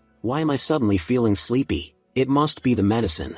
After May falls asleep, Lucifer says, he escaped through the window. I should follow him. Lucifer jumps out through the window. Scene shifts to Anderson at his hotel. Looking at the list, Anderson says, all these people were close to Wei Shan. Was Wei Shan's death really natural? He crosses out Principal Sun's name. Outside the window, Lucifer watches Anderson silently. Turning around, Anderson thinks, I felt like someone was here, but by then, Lucifer had already left. Lucifer enters a restaurant and says, please give me some noodles and rice. While eating, Lucifer thinks, I didn't expect to run into Anderson so soon. In my previous life, I killed him with my own hands. And honestly, I wouldn't mind doing it again. The narrator explains, in the underworld, there is a gang called Abyss, a B-level organization. Abyss was founded more than 50 years ago, and is filled with powerful and dangerous individuals, who specialize in deadly missions. Within the gang, one man, known as Doctor, is extremely skilled with knives. Another member, Cheetah, possesses incredible speed. Among them is Anderson. The leader of the Abyss gang is known by the nickname Captain, and he is the most powerful member of all. Captain possesses terrifying high-level special abilities. Within the Abyss organization, there is a special position called Gold Digger. These gold diggers live in the normal world, strengthen their businesses, and secretly earn money for the organization. In Lucifer's past life, 3 years later in 2004, the Abyss gang offended Lucifer, and even began blackmailing him. Enraged, Lucifer wiped out the entire Abyss gang. Because of that, Lucifer earned the titles, the Abyss Destroyer, and the Hell King. In this life, the Abyss gang has once again begun provoking Lucifer. Lucifer thinks, if that bastard Anderson dares to touch Principal Sun's family, I won't spare him. I'll slaughter every single one of them again. But the problem is, to kill them, I'd have to step back into the underworld. In this life, I want to live as a normal person. I want to change how I live. I won't offend anyone, unless they offend me first. Anderson, you're lucky you crossed out Principal Sun's name. If you hadn't, I would have killed you on the spot. Scene shifts to the next day at school. We see Lucifer playing basketball. A boy steps forward and says, my name is Zhu Wang, and no one can beat me at basketball. Lucifer casually throws the ball and scores. All the girls start cheering. Lucifer, you're amazing. You're the most handsome guy in the basketball team. May thinks, yes, Lucifer really is incredibly handsome. After the game, May hands Lucifer some water. Lucifer thinks, why does this water look so strange? May explains, Dad says we shouldn't drink cold water right after exercising. If we do, it can cause stomach pain. That's why I brought you warm herbal water. It's good for your health. Suddenly, someone shouts, Lucifer, where are you? Lucifer thinks, who's here now? 4 or 5 boys show up, clearly looking for trouble. A boy in a black jacket says, you've gotten pretty famous lately, but I'm sick of hearing your name. I'm not happy at all. Lucifer asks calmly, who are you people? Another boy scoffs, you're really stupid if you don't know him. He's the leader of our school, the great Chen Hao Nan. Another adds, if this school had only one king, it would be Chen Hao Nan. Lucifer replies politely, oh, brother Hao Nan, so it's you. I've admired you for a long time. Lucifer thinks, these guys are my seniors. Hao Nan sneers, no matter how good you try to act, you're getting beaten today. You won't be able to save yourself. Just then, Lena suddenly appears and hugs Lucifer. She says excitedly, Appa, I finally found you. Hao Nan thinks angrily, that bastard Lucifer already had a beautiful girl, and now he's got another one. Lucifer thinks, what is Firefly doing here? Sun Mei thinks nervously, did Lucifer cheat on me? Who is this girl? Lucifer panics internally, how did Firefly find me here? I never told her anything about myself. What should I do now? Tell her I have a twin brother? Or shout for help, and accuse her of stalking me? No, those excuses are terrible. Anyone would see through them. Then Lucifer realizes, but if you look at it, Brother Hao Nan arrived at exactly the right time. I'll use this opportunity to get out of here. Using his power, Lucifer shoved Lena away. Lucifer said loudly, seniors, you're amazing, and I truly believe you'll join the underworld in the future. But today, I'll prove that I'm better than my seniors. With that, Lucifer charged forward to attack. He kicked Hao Nan hard in a critical spot, forcing him to collapse onto his knees. Lucifer shouted, "Say it quickly, tell them to take you to the hospital. If you don't, I'll kill you." Screaming in pain, Hao Nan cried, "Brother, help me. I really need a hospital."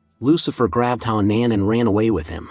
Chasing after them, Lena shouted, "Appa, where are you going?" Sun Mei yelled, "Lucifer, wait for me." Hao Nan's men were left behind, confused. What just happened? This Lucifer guy is brutal. He hit the boss in a critical spot. Another one said, "But if you think about it, the boss lost in just one hit. Could it be that we're following the wrong boss?" Meanwhile, Lena and Sun Mei chased Lucifer all the way outside the school. Lena asked anxiously, "Where did Lucifer go?" "Appa, why were you running? Why can't we see you now? Where did you go?" Suddenly, someone grabbed Lena and pulled her into a side alley. There, we saw Lucifer had dumped Hao Nan into a trash bin. Lucifer whispered, "Lena, it's me. Don't scream." As soon as he released her, Lena exclaimed, "Finally, Appa, I found you." Pushing her back slightly, Lucifer thought, "She was a headache in my previous life, and she's still a headache in this one." Lucifer said sternly, "First of all, stop calling me Appa. Otherwise, I'll get into trouble for no reason.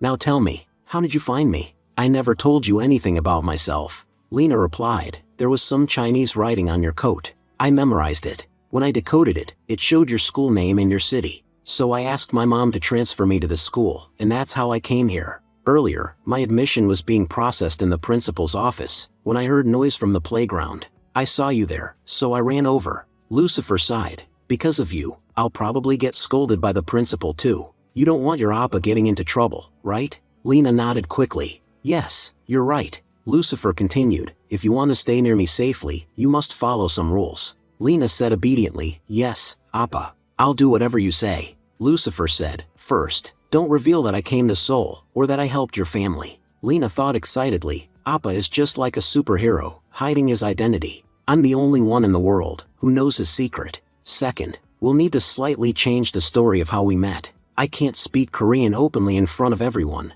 because they think I don't know Korean. So for now, don't reveal anything. I'll think of a proper explanation." With that, Lucifer turned to leave. Lena asked, "Appa, are you leaving already?" Lucifer thought, "May is still following me. I need to explain everything to her too. Who knows what she's thinking right now?" Scene shifted. May was sitting by the roadside, crying. She thought, "Lucifer, why did you do this to me?" Lucifer handed her a tissue and said, "If you keep crying like this, you'll get sick." "Why are you crying? What happened?" Sun Mei asked angrily. "First tell me, why did that girl hug you as soon as she arrived?" Lucifer replied, "You're getting worked up over that? That's exactly why I won't answer, because even if I explain, you won't understand. It's a cultural difference between us. I'll just tell you this, that girl knows me." Sun Mei said skeptically, "Fine, she knows you, but how did you meet her?" Lucifer asked casually, "When you were running, didn't you bump into someone?" Mei replied, "No, I just ran straight here. But what about that girl? She was running after you too.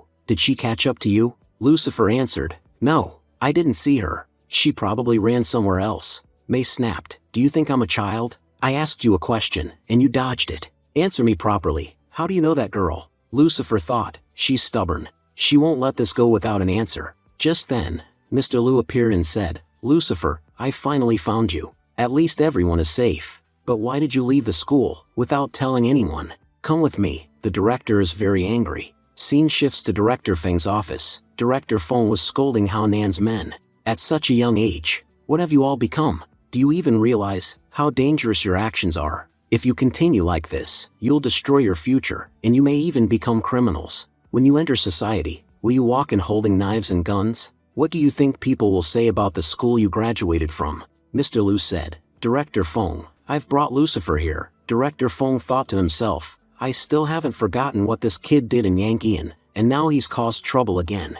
Director Feng asked sternly, "Tell me, what exactly happened here?" Lucifer replied, "All of them came to beat me up. You can see for yourself, I couldn't fight all of them alone. That's why I got scared and ran away." Director Feng said, "They don't attack just anyone. Why would they come specifically to attack you? It's not like they dreamed about beating Lucifer at school, and then showed up." Lucifer replied, "They were bullying me because I'm weak." Director Feng snapped, "Then why are you talking to your director with such an attitude?" Turning to Mr. Liu, he said, "Call his parents. This child has completely crossed the line." Lucifer said coldly, if you're so angry, go take it out on someone else. Don't ruin my mood. I'm leaving. Do whatever you want. Director Fong shouted, boy, you're completely lawless. I don't know what kind of parents you have, who can't control you at all. Mr. Liu explained, Director Fong, Lucifer's parents are divorced. His father lives abroad, and his mother is in prison. Sun Mei thought angrily, Lucifer, you're just leaving like this? You still haven't answered my question. After leaving, Lucifer muttered to himself, I'm really smart. I fooled everyone and finally got out. Scene shifted. That same night, at Mei's house, Principal Sun said, Lucifer, I heard that a new student transferred today. As soon as she arrived at school, she came straight to you. Do you know that girl? Mei thought, that's exactly the answer I want too. Lucifer noticed Mei's swollen eyes and thought, she must have been crying at home. That's why Principal Sun is asking me this. Lucifer replied calmly, Principal Sun, it's just a coincidence. 2 days ago, I was learning how to repair cars at Brother Dolly's workshop. That girl came to me, because her car's brakes had failed, and I fixed them for her. Principal Sun said, she's from a foreign country, and isn't that old. Yet she came to you alone? Lucifer replied, no, there were some older people with her. They were following her, but they weren't fluent in speaking, so I had trouble communicating with them. Principal Sun asked, she couldn't even talk to you properly, then why was she so happy after seeing you? Lucifer answered confidently, the answer is simple, Principal Sun, I'm very handsome, that's probably why. Even though I didn't understand her language, I still helped her. Principal Sun thought, Lucifer isn't wrong, he really is handsome, and that girl, Lena, she's pretty too. Kids of the same age getting attracted to each other is completely normal. If these two get closer, I'll be safe between the two sides. Principal Sun said, all right, it's getting late, you should go home now. Mei said, Dad, I'll walk Lucifer downstairs. After reaching the stairs, Lucifer said, you can go back now. But Mei suddenly hugged him tightly. Mei said, that girl hugged you like this in the afternoon, didn't she? Now I've done the same. As she left, Mei added, all right then, see you tomorrow. Lucifer thought, this is exactly why I gave up my thug life and chose a normal life. This life is really amazing. Scene shifted. Nan regained consciousness and muttered, where am I? What am I doing in this alley? I remember I came to teach that bastard Lucifer a lesson, so where did Lucifer go? Suddenly, a hand slapped him across the face. An uncle shouted, you caused trouble, and didn't even come home afterward. Do you know how badly Director Fong scolded me because of you? It seems I made a huge mistake raising you. When we get home today, I'll teach you a proper lesson, so you'll stop this gangster behavior. Nan thought angrily, today, the small grudge between us has turned into a big one. This matter won't end easily anymore. The slap my dad gave me today, and the beating I'll get at home, I'm keeping track of everything. When I get the chance, I'll return it all. Next day, the teacher said, students, meet your new classmate. This is Lena. She has come here from Seoul, South Korea. She will be studying at our school until graduation. Lena said with a smile, hello everyone. I'm very happy to meet you all. The teacher said, student Lena, please go and sit in the last row, in the seat next to Lucifer. Sun Mei raised her hand and said, teacher, our new student is a foreigner. She doesn't understand or speak Chinese very well. If she sits in the last row, she won't be able to hear the lecture properly, and the blackboard is also hard to see from there. You should seat her in the front. Luo King whispered, brother, a secret war has already begun. I'm about to help you, thank me later. Luo King then said aloud, teacher, if that's the problem, I'll go sit in the last row next to Lucifer. I can hear the lecture clearly from my seat anyway. Lena then went and sat in Luo King's seat. The boy sitting next to her said, hello, classmate. Lena replied firmly, be quiet for 2 minutes.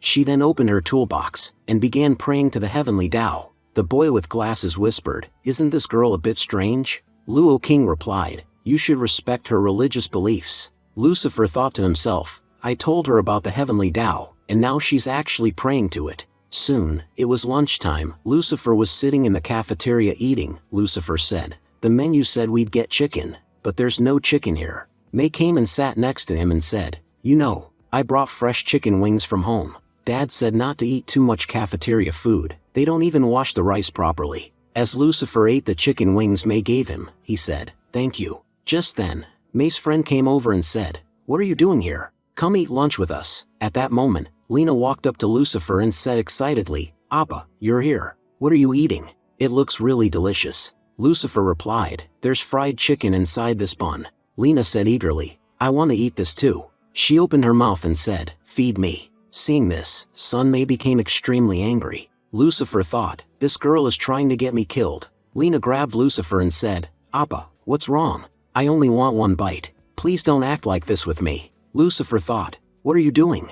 May is going to explode with anger. I wish God would help me right now." Just then, a voice shouted from behind, "Lucifer, are you here?" Lucifer thought, "This guy is truly God's second form. Whenever I ask for help, he appears." Haonan shouted, "You bastard. You ran away yesterday, but you won't escape today. My father gave me some gifts yesterday, and now it's time to give them to you." Everyone whispered, "That's Brother Haonan." Lucifer turned around, and casually threw 2 chopsticks onto the ground. Haonan stepped forward and shouted, "If you don't kneel down and apologize at my feet, I'll never forgive you." But then Haonan stepped on the chopsticks Lucifer had thrown and slipped, falling flat on the ground. Lucifer said calmly, "That must have hurt a lot." He walked up to Haonan and said, "You're badly injured, aren't you? Looks like I'll have to take you to a doctor again." Haonan thought fearfully, "Last time he threw me into a trash bin. Who knows what he'll do to me this time?"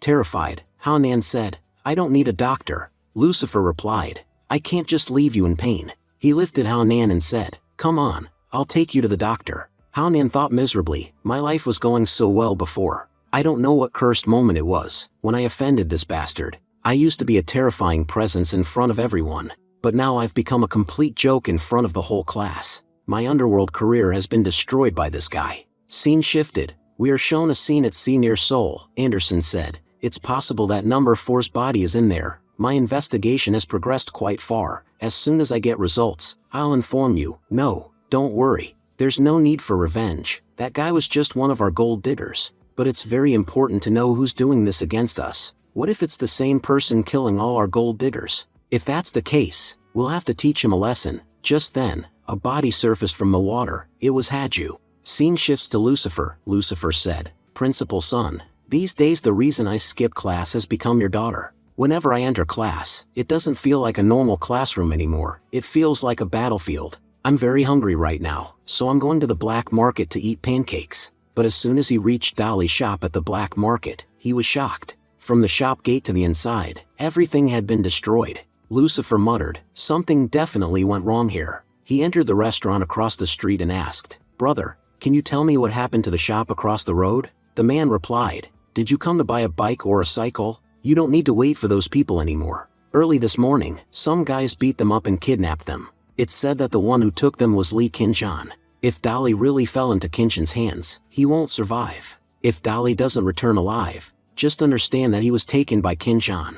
I don't understand how Dolly managed to offend someone like him." Lucifer thought, "Why would Lee Kinchan kidnap Dolly?" Scene shifts to a resort in Chang'an, where Kinchan's men were torturing Dolly. Kinchan said, "Ask the bald guy if he understands who I am now." Dolly cried, "Mr. Kinchan, what you're doing is against the rules." Kinchan's subordinate said, "Boss, you heard what he said." Kinchan replied coldly, "I don't want to hear his nonsense. Dunk him in the water again." Crying, Dolly begged, "Master Kinchan, please stop beating me. I didn't try to take advantage of your helper. Please just give me a little more money for my goods. I have many men working under me, and a large family to support." Kinchan said coldly, "What qualifications do you have that make you think you can bargain with me? You've been in prison. Do you know that even my elder brother made the same mistake? Because of that, he was sentenced to 10 years in jail, and all of his companions have completely disappeared. All I told you was that I want to take over your shop. So what exactly is your problem with that?"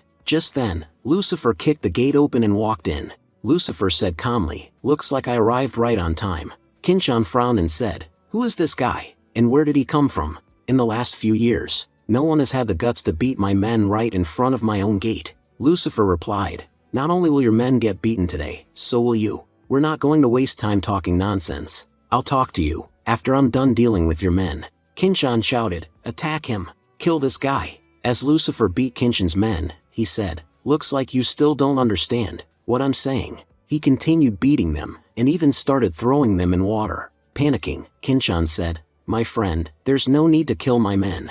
Let's talk. Whatever problem there is can be solved." Lucifer kicked Kinchan hard and said, "A moment ago, weren't you the one who didn't want to talk? Brother Dolly, wait just 2 seconds. I'll get you out right now." Soon, Lucifer brought Dolly back to his shop. Dolly said, "We used to work under Kinchan's elder brother. But after he went to jail, everything started going wrong for us. Lucifer asked, so that means your boss and your entire team disappeared? What if Kinshan comes back to attack you again? I can't be your bodyguard forever. I won't always be there to save you. Dolly replied, that's exactly why everyone ran away. They didn't want to end up like me. I want to gather them again, but I don't have the power or the money. To support everyone, I'd need at least hundreds of thousands of yuan, and we still need money to survive ourselves. My current business is too small to support all of them. Lucifer said thoughtfully, I see. Dolly continued, you know it's impossible to keep stealing illegal cars and bikes forever. What if my men steal a vehicle belonging to someone powerful?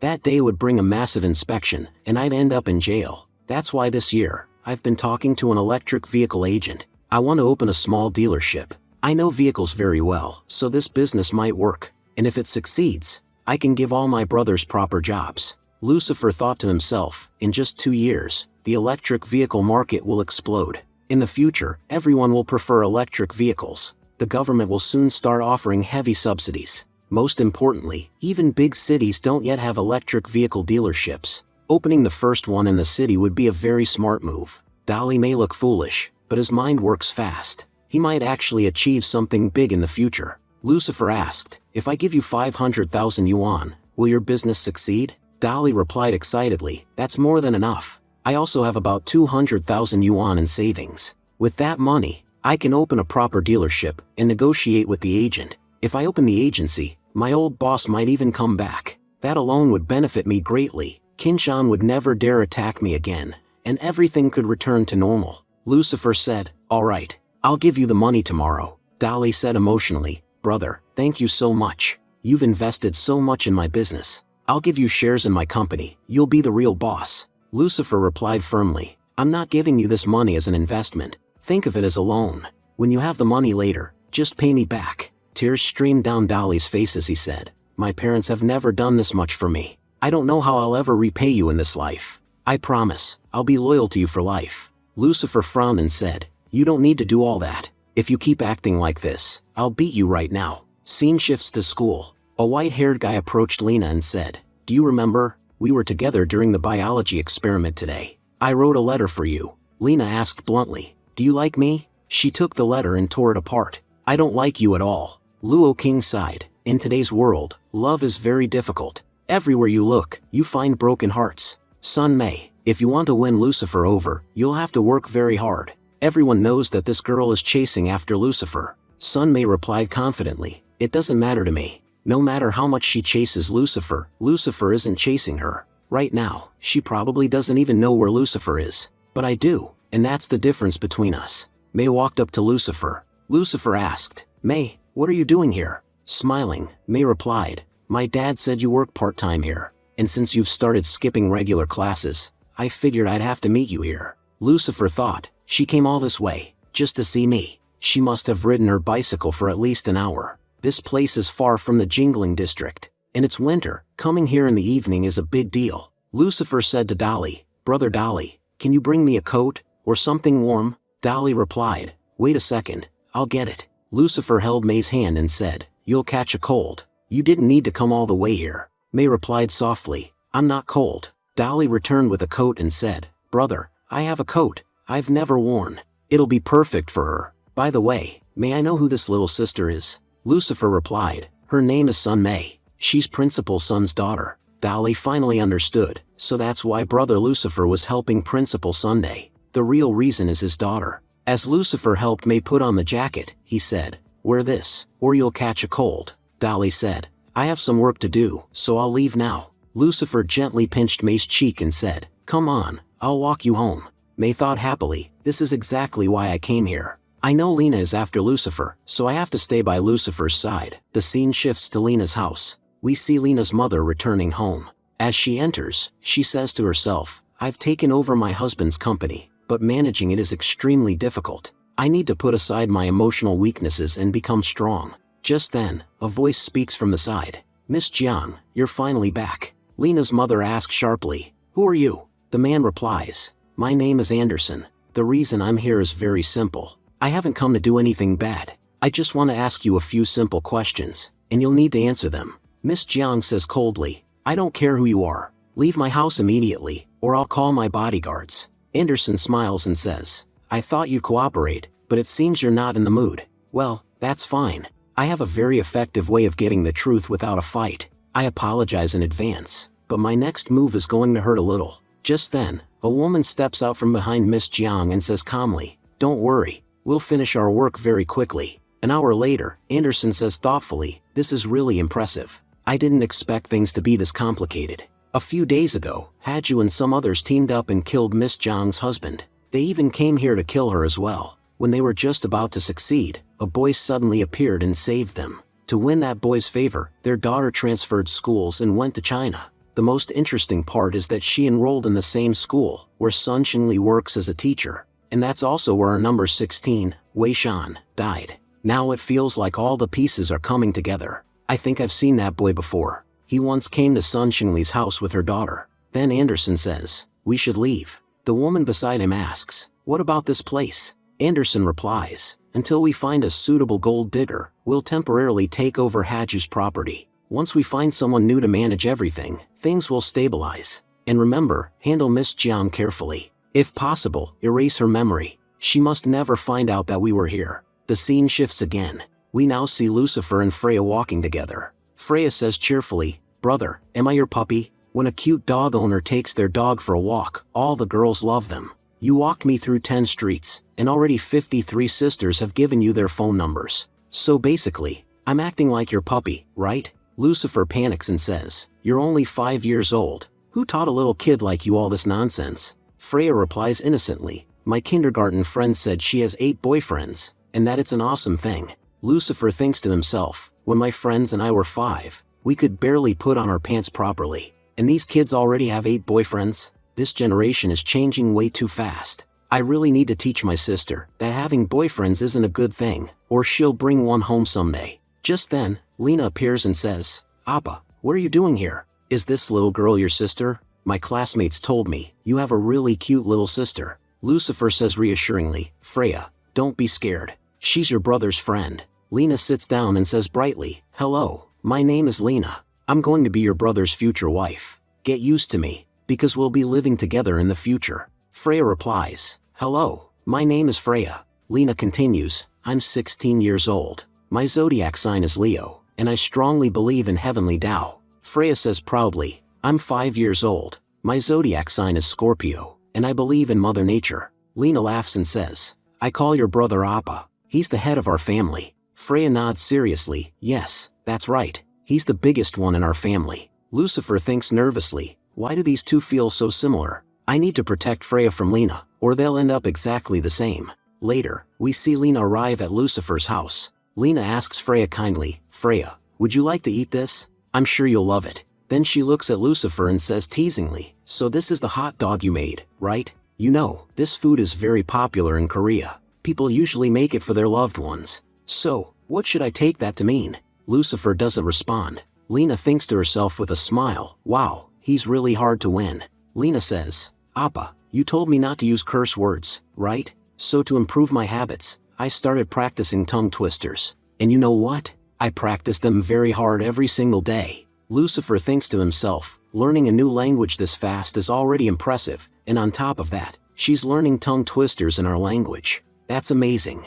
Lucifer says, alright, then tell me what you've learned. Lena replies proudly, you have no idea how hard I worked for this. I practiced day and night. Then Lena starts reciting a tongue twister. Freya suddenly says, brother, sister's tongue twister is wrong. Lena looks shocked. What? My tongue twister is wrong? How is that possible? I practiced this a lot. Lucifer smiles and says, Freya, tell your sister what the correct tongue twister sounds like. Freya immediately recites the entire tongue twister perfectly. Lena stares in disbelief and says, wait a second, you're only 5 years old, right? And you've memorized such a long tongue twister already? Freya replies confidently, that's not all. I remember a lot more. Lucifer says seriously, Lena, why would I lie to you? All the tongue twisters and scriptures you're reading, Freya already knows them. She can recite them, and also tell you how to pronounce them correctly. Then Freya starts reciting all the scriptures, and tongue twisters one by one. Lena laughs and says, Freya, you're amazing. A little later, Lena goes downstairs. Lucifer says firmly, until you memorize all of this properly, Don't come back to me. Lucifer thinks to himself, this is actually great. Freya has taken charge of Lena today. Until Lena learns everything properly, she won't bother me. Suddenly, Lucifer notices that someone is watching him. The scene shifted. We see a man watching Lucifer from the top of a building through binoculars. That man reports, Mr. Anderson, Lena has left Lucifer's side. And our target, Lucifer, is heading back upstairs. So far, I don't see anything suspicious. The man on the other end replies, for now, ignore Lena and focus only on him. Another voice asks Anderson, are you sure Lucifer is the same person who appeared in Seoul? It's possible we're mistaken. Anderson responds firmly, when everyone says there's no problem, that's exactly when I know something is wrong. If I feel something is off, then it definitely is. We need to speed up the investigation and capture them tonight. It doesn't matter what his purpose is, or whether he's dangerous to our organization. First, we capture him. Then we interrogate him. Until everything is clear, we don't let him go. The woman beside Anderson says, the doctor is positioned at Lucifer's back door. Cheetah is standing near the exit. Anderson replies, Alpha is handling the sniper coverage. We'll attack from the front. Tell Doctor and Cheetah to be ready for action. If our target tries to escape, they must act within 5 minutes. The woman confirms, Alpha, you heard that, right? We need to take action within 5 minutes. Suddenly, Lucifer speaks calmly, yes, I heard everything. You bastards are planning to take action against me. The person you're talking about is standing right beneath my feet. I'm right next to your Alpha. So hurry up and come here. I just finished eating, and I still have dishes to wash at home. So don't be late. Alpha shouted angrily, don't be so arrogant, kid. You've fallen into the hands of Abyss. Tonight, we'll kill you. Lucifer stomped his foot hard and said coldly, you're under me right now. Think 1,000 times before saying anything. Otherwise, I'll kill you in a single move. At that moment, Anderson, the doctor, and the woman arrived. Anderson said, let Alpha go. Lucifer replied, I'm having way too much fun keeping my foot on him. I can't just let him go. So tell me, how do you expect me to calm myself down? Anderson said coldly, then go and capture that girl. She's only 5 years old. Killing her won't be a problem. Scene shifted. We see Cheetah sitting on Lucifer's rooftop. Like Spider-Man, he slides down, heading toward Freya to kill her. Lucifer said angrily, Anderson, are you threatening me? I can tell you this, you've made a huge mistake. Lucifer then stomped on Alpha, and killed him instantly. Lucifer said, the first price of your mistake has already been paid by your friend. Anderson shouted furiously, you bastard. You won't survive. On the call, Anderson yelled, Cheetah, don't hesitate for even a second before killing that girl. But Lucifer used his power and froze Cheetah in place. Cheetah thought in panic, what's happening? Why can't I move my body? Lucifer then pulled Cheetah toward himself using his power, and twisted his neck. Lucifer said coldly, your second man is dead too. Anderson thought in shock, Cheetah was 20 meters away, and yet he twisted his neck using his ability. What kind of powers does this guy have? Anderson shouted, everyone, stay alert. This man is extremely dangerous. Don't hesitate before using your powers. The woman with Anderson then activated her mental shock ability. Lucifer smirked and said, so you have mental shock powers? Let me try giving you one too. Lucifer released a mental shock so powerful that she went insane and died on the spot. Lucifer said calmly, 3 are gone. Only 2 left. Anderson screamed, you killed my teammates. I won't let you live. Lucifer replied, relax. You're the only one left now. As he said this, Lucifer took control of Anderson's body. But suddenly, the doctor threw a dagger at Lucifer. Dodging the attack, Lucifer said, Doctor, it's been a long time since we met. The doctor panicked, how do you know me? This is our first meeting. Lucifer shocked the doctor's arm and broke it. But we see that the doctor had already placed a dagger behind Lucifer, using his knife control skill. Lucifer said calmly, I know everything about your knife control skills. You used the same tricks in my previous life to try to kill me. And you failed back then too. Lucifer then used the doctor's own knife, and killed him on the spot. Lucifer said, 4 are gone. Only 1 left. Anderson, think carefully about what's going to happen to you. Anderson threw his weapon at Lucifer and ran away. Anderson thought desperately, what kind of monster is this? Whether it's physical strength or abilities, he's strong in every way. Lucifer appeared behind him and said, trying to run away? Lucifer then snapped Anderson's neck. 5 down. Lucifer loaded all their bodies into their own car. Then he used Anderson's phone to call the captain. The captain said cheerfully, Anderson, you called very quickly. It looks like the operation was a success. You must have killed the target already. Lucifer replied calmly, Captain, you're very naive. I killed all 5 of your men, including Anderson. If you have time, use your people to pull their bodies out of the river. They worked hard for you. At least they deserve a proper burial. And here's a piece of advice. Don't come into my territory. Otherwise, your entire gang will be wiped out without warning. The captain said in shock, Are you returning to the underworld, Hell King? You left that life, didn't you? After returning to home, Lucifer thought to himself, I've killed many of the captain's elite men. He won't dare to act for a few days, but I also need to stay cautious. I used a lot of my power today. In my previous life, I only had to protect myself. That's why things were easier back then. But now, I have many people to protect. The good thing is that the distance between me and Cheetah was only 20 meters. If it had been half-mile, my power wouldn't have worked, and something terrible could have happened to Freya. While taking a shower, we see blood flowing from Lucifer's body. Lucifer says, reaching the peak of my power from my previous life is extremely difficult. I only killed 5 people, and yet my body is already injured and bleeding. But at least my strength performed better than I expected. I wonder what level my power has reached now. Though, in the end, it doesn't matter. No one in this world can measure my power. In my previous life, people called me a freak. Everyone had a single type of supernatural power, but my power was something no one could ever understand. Next, we are shown a cafeteria scene 2 days later. Lena says, Appa, you're sleeping on the desk again? Then she continues, Appa, I brought you some ginseng chicken soup. I'm sure you'll like it. Lucifer replies, No, it's fine. I'm not really hungry. Lena insists, Appa, at least drink a little, for my sake. When you came to my house before, you really liked it. Mom said that if you have a cold, this soup helps you recover faster. By the way, Appa, what would you like to eat for dinner tonight? I'll ask the chef to prepare it. Lucifer says, Just have crab prepared for me. I've been craving it. And make some noodles for Freya. She really likes them. On the side, we see the boy sitting, who had once given Lena a love letter, but she rejected him. He thinks angrily, this makes me so mad. This guy is ordering Lena around like that. Just because he's handsome, doesn't mean he can do whatever he wants. Only because of his face, he gets all the advantages. Such a beautiful girl is chasing after him like this. Who does he even think he is? His background isn't even impressive. Lena stands up and says, All right, I'm going upstairs now. Enjoy your lunch. Lucifer thinks, I'm not eating this because of May, but honestly, this food is really delicious. Just then, May walks over to Lucifer. May says, Quickly put this on.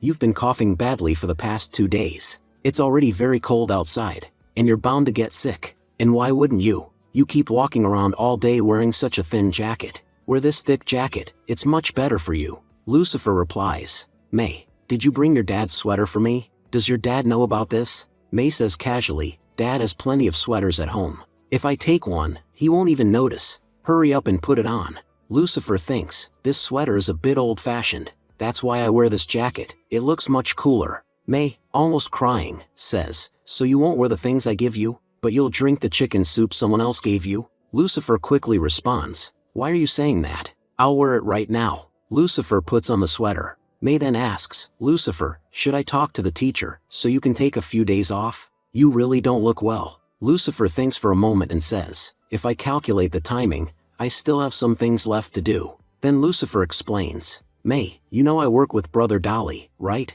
They're getting some new cars soon. We're negotiating prices with a manufacturer. I'll probably be going on a business trip soon. That way, I can properly understand the car business. May asks in surprise, You're going on a business trip? Lucifer reassures her, Don't worry, I'll only be gone for 3 or 4 days. I'll definitely be back by the weekend, and maybe my health will improve during the trip. Freya is still in kindergarten right now, but if I'm late returning this weekend, can you take care of her? May replies, Okay, then next Friday, I'll take Freya to my house. Scene shifted. We are shown March 20th, 2001, Kathmandu, Nepal. Lucifer hands money to a man and says, I need to go to Lukla first, and then to EBC. Quickly contact someone who can take me there. The man replies, I have some friends who are going to EBC tomorrow by helicopter, but it'll be difficult to convince them to take a stranger along. Lucifer says firmly, I must go to Everest Base Camp. If you can make it happen. As he says this, he places another thick stack of cash on the desk. The man smiles and says, My friends are good people, especially when it comes to helping young people. They probably won't refuse. Your work will be done. Scene shifts again. March 21st, 2001, Lukla Airport. A man announces, "Ladies and gentlemen, we're ready to depart." We see a girl named Nancy, who is 18 years old. With her is Lux, who is 34. Nancy asks, "Uncle Ben, are we ready? Dad said there would be one more guest traveling with us." Uncle Ben replies, "It looks like the last guest is arriving now. I'm sure he'll be on this helicopter." Lucifer approaches them and says politely, "Sorry for being late." A man steps forward and says, "Vincent told me about you. I need to check your passport." Lucifer replies calmly, "No problem. You can check it." We see that Lucifer was using a locally made fake passport. The man asks, "What's your name?" Lucifer answers, "My name is Chen Yan. I'm 21 years old, and I live in Hong Kong." The man in the black jacket says, "Your English is excellent, and your accent is very similar to people from London. I've traveled the world many times, and I really like your accent, Mr. Chen.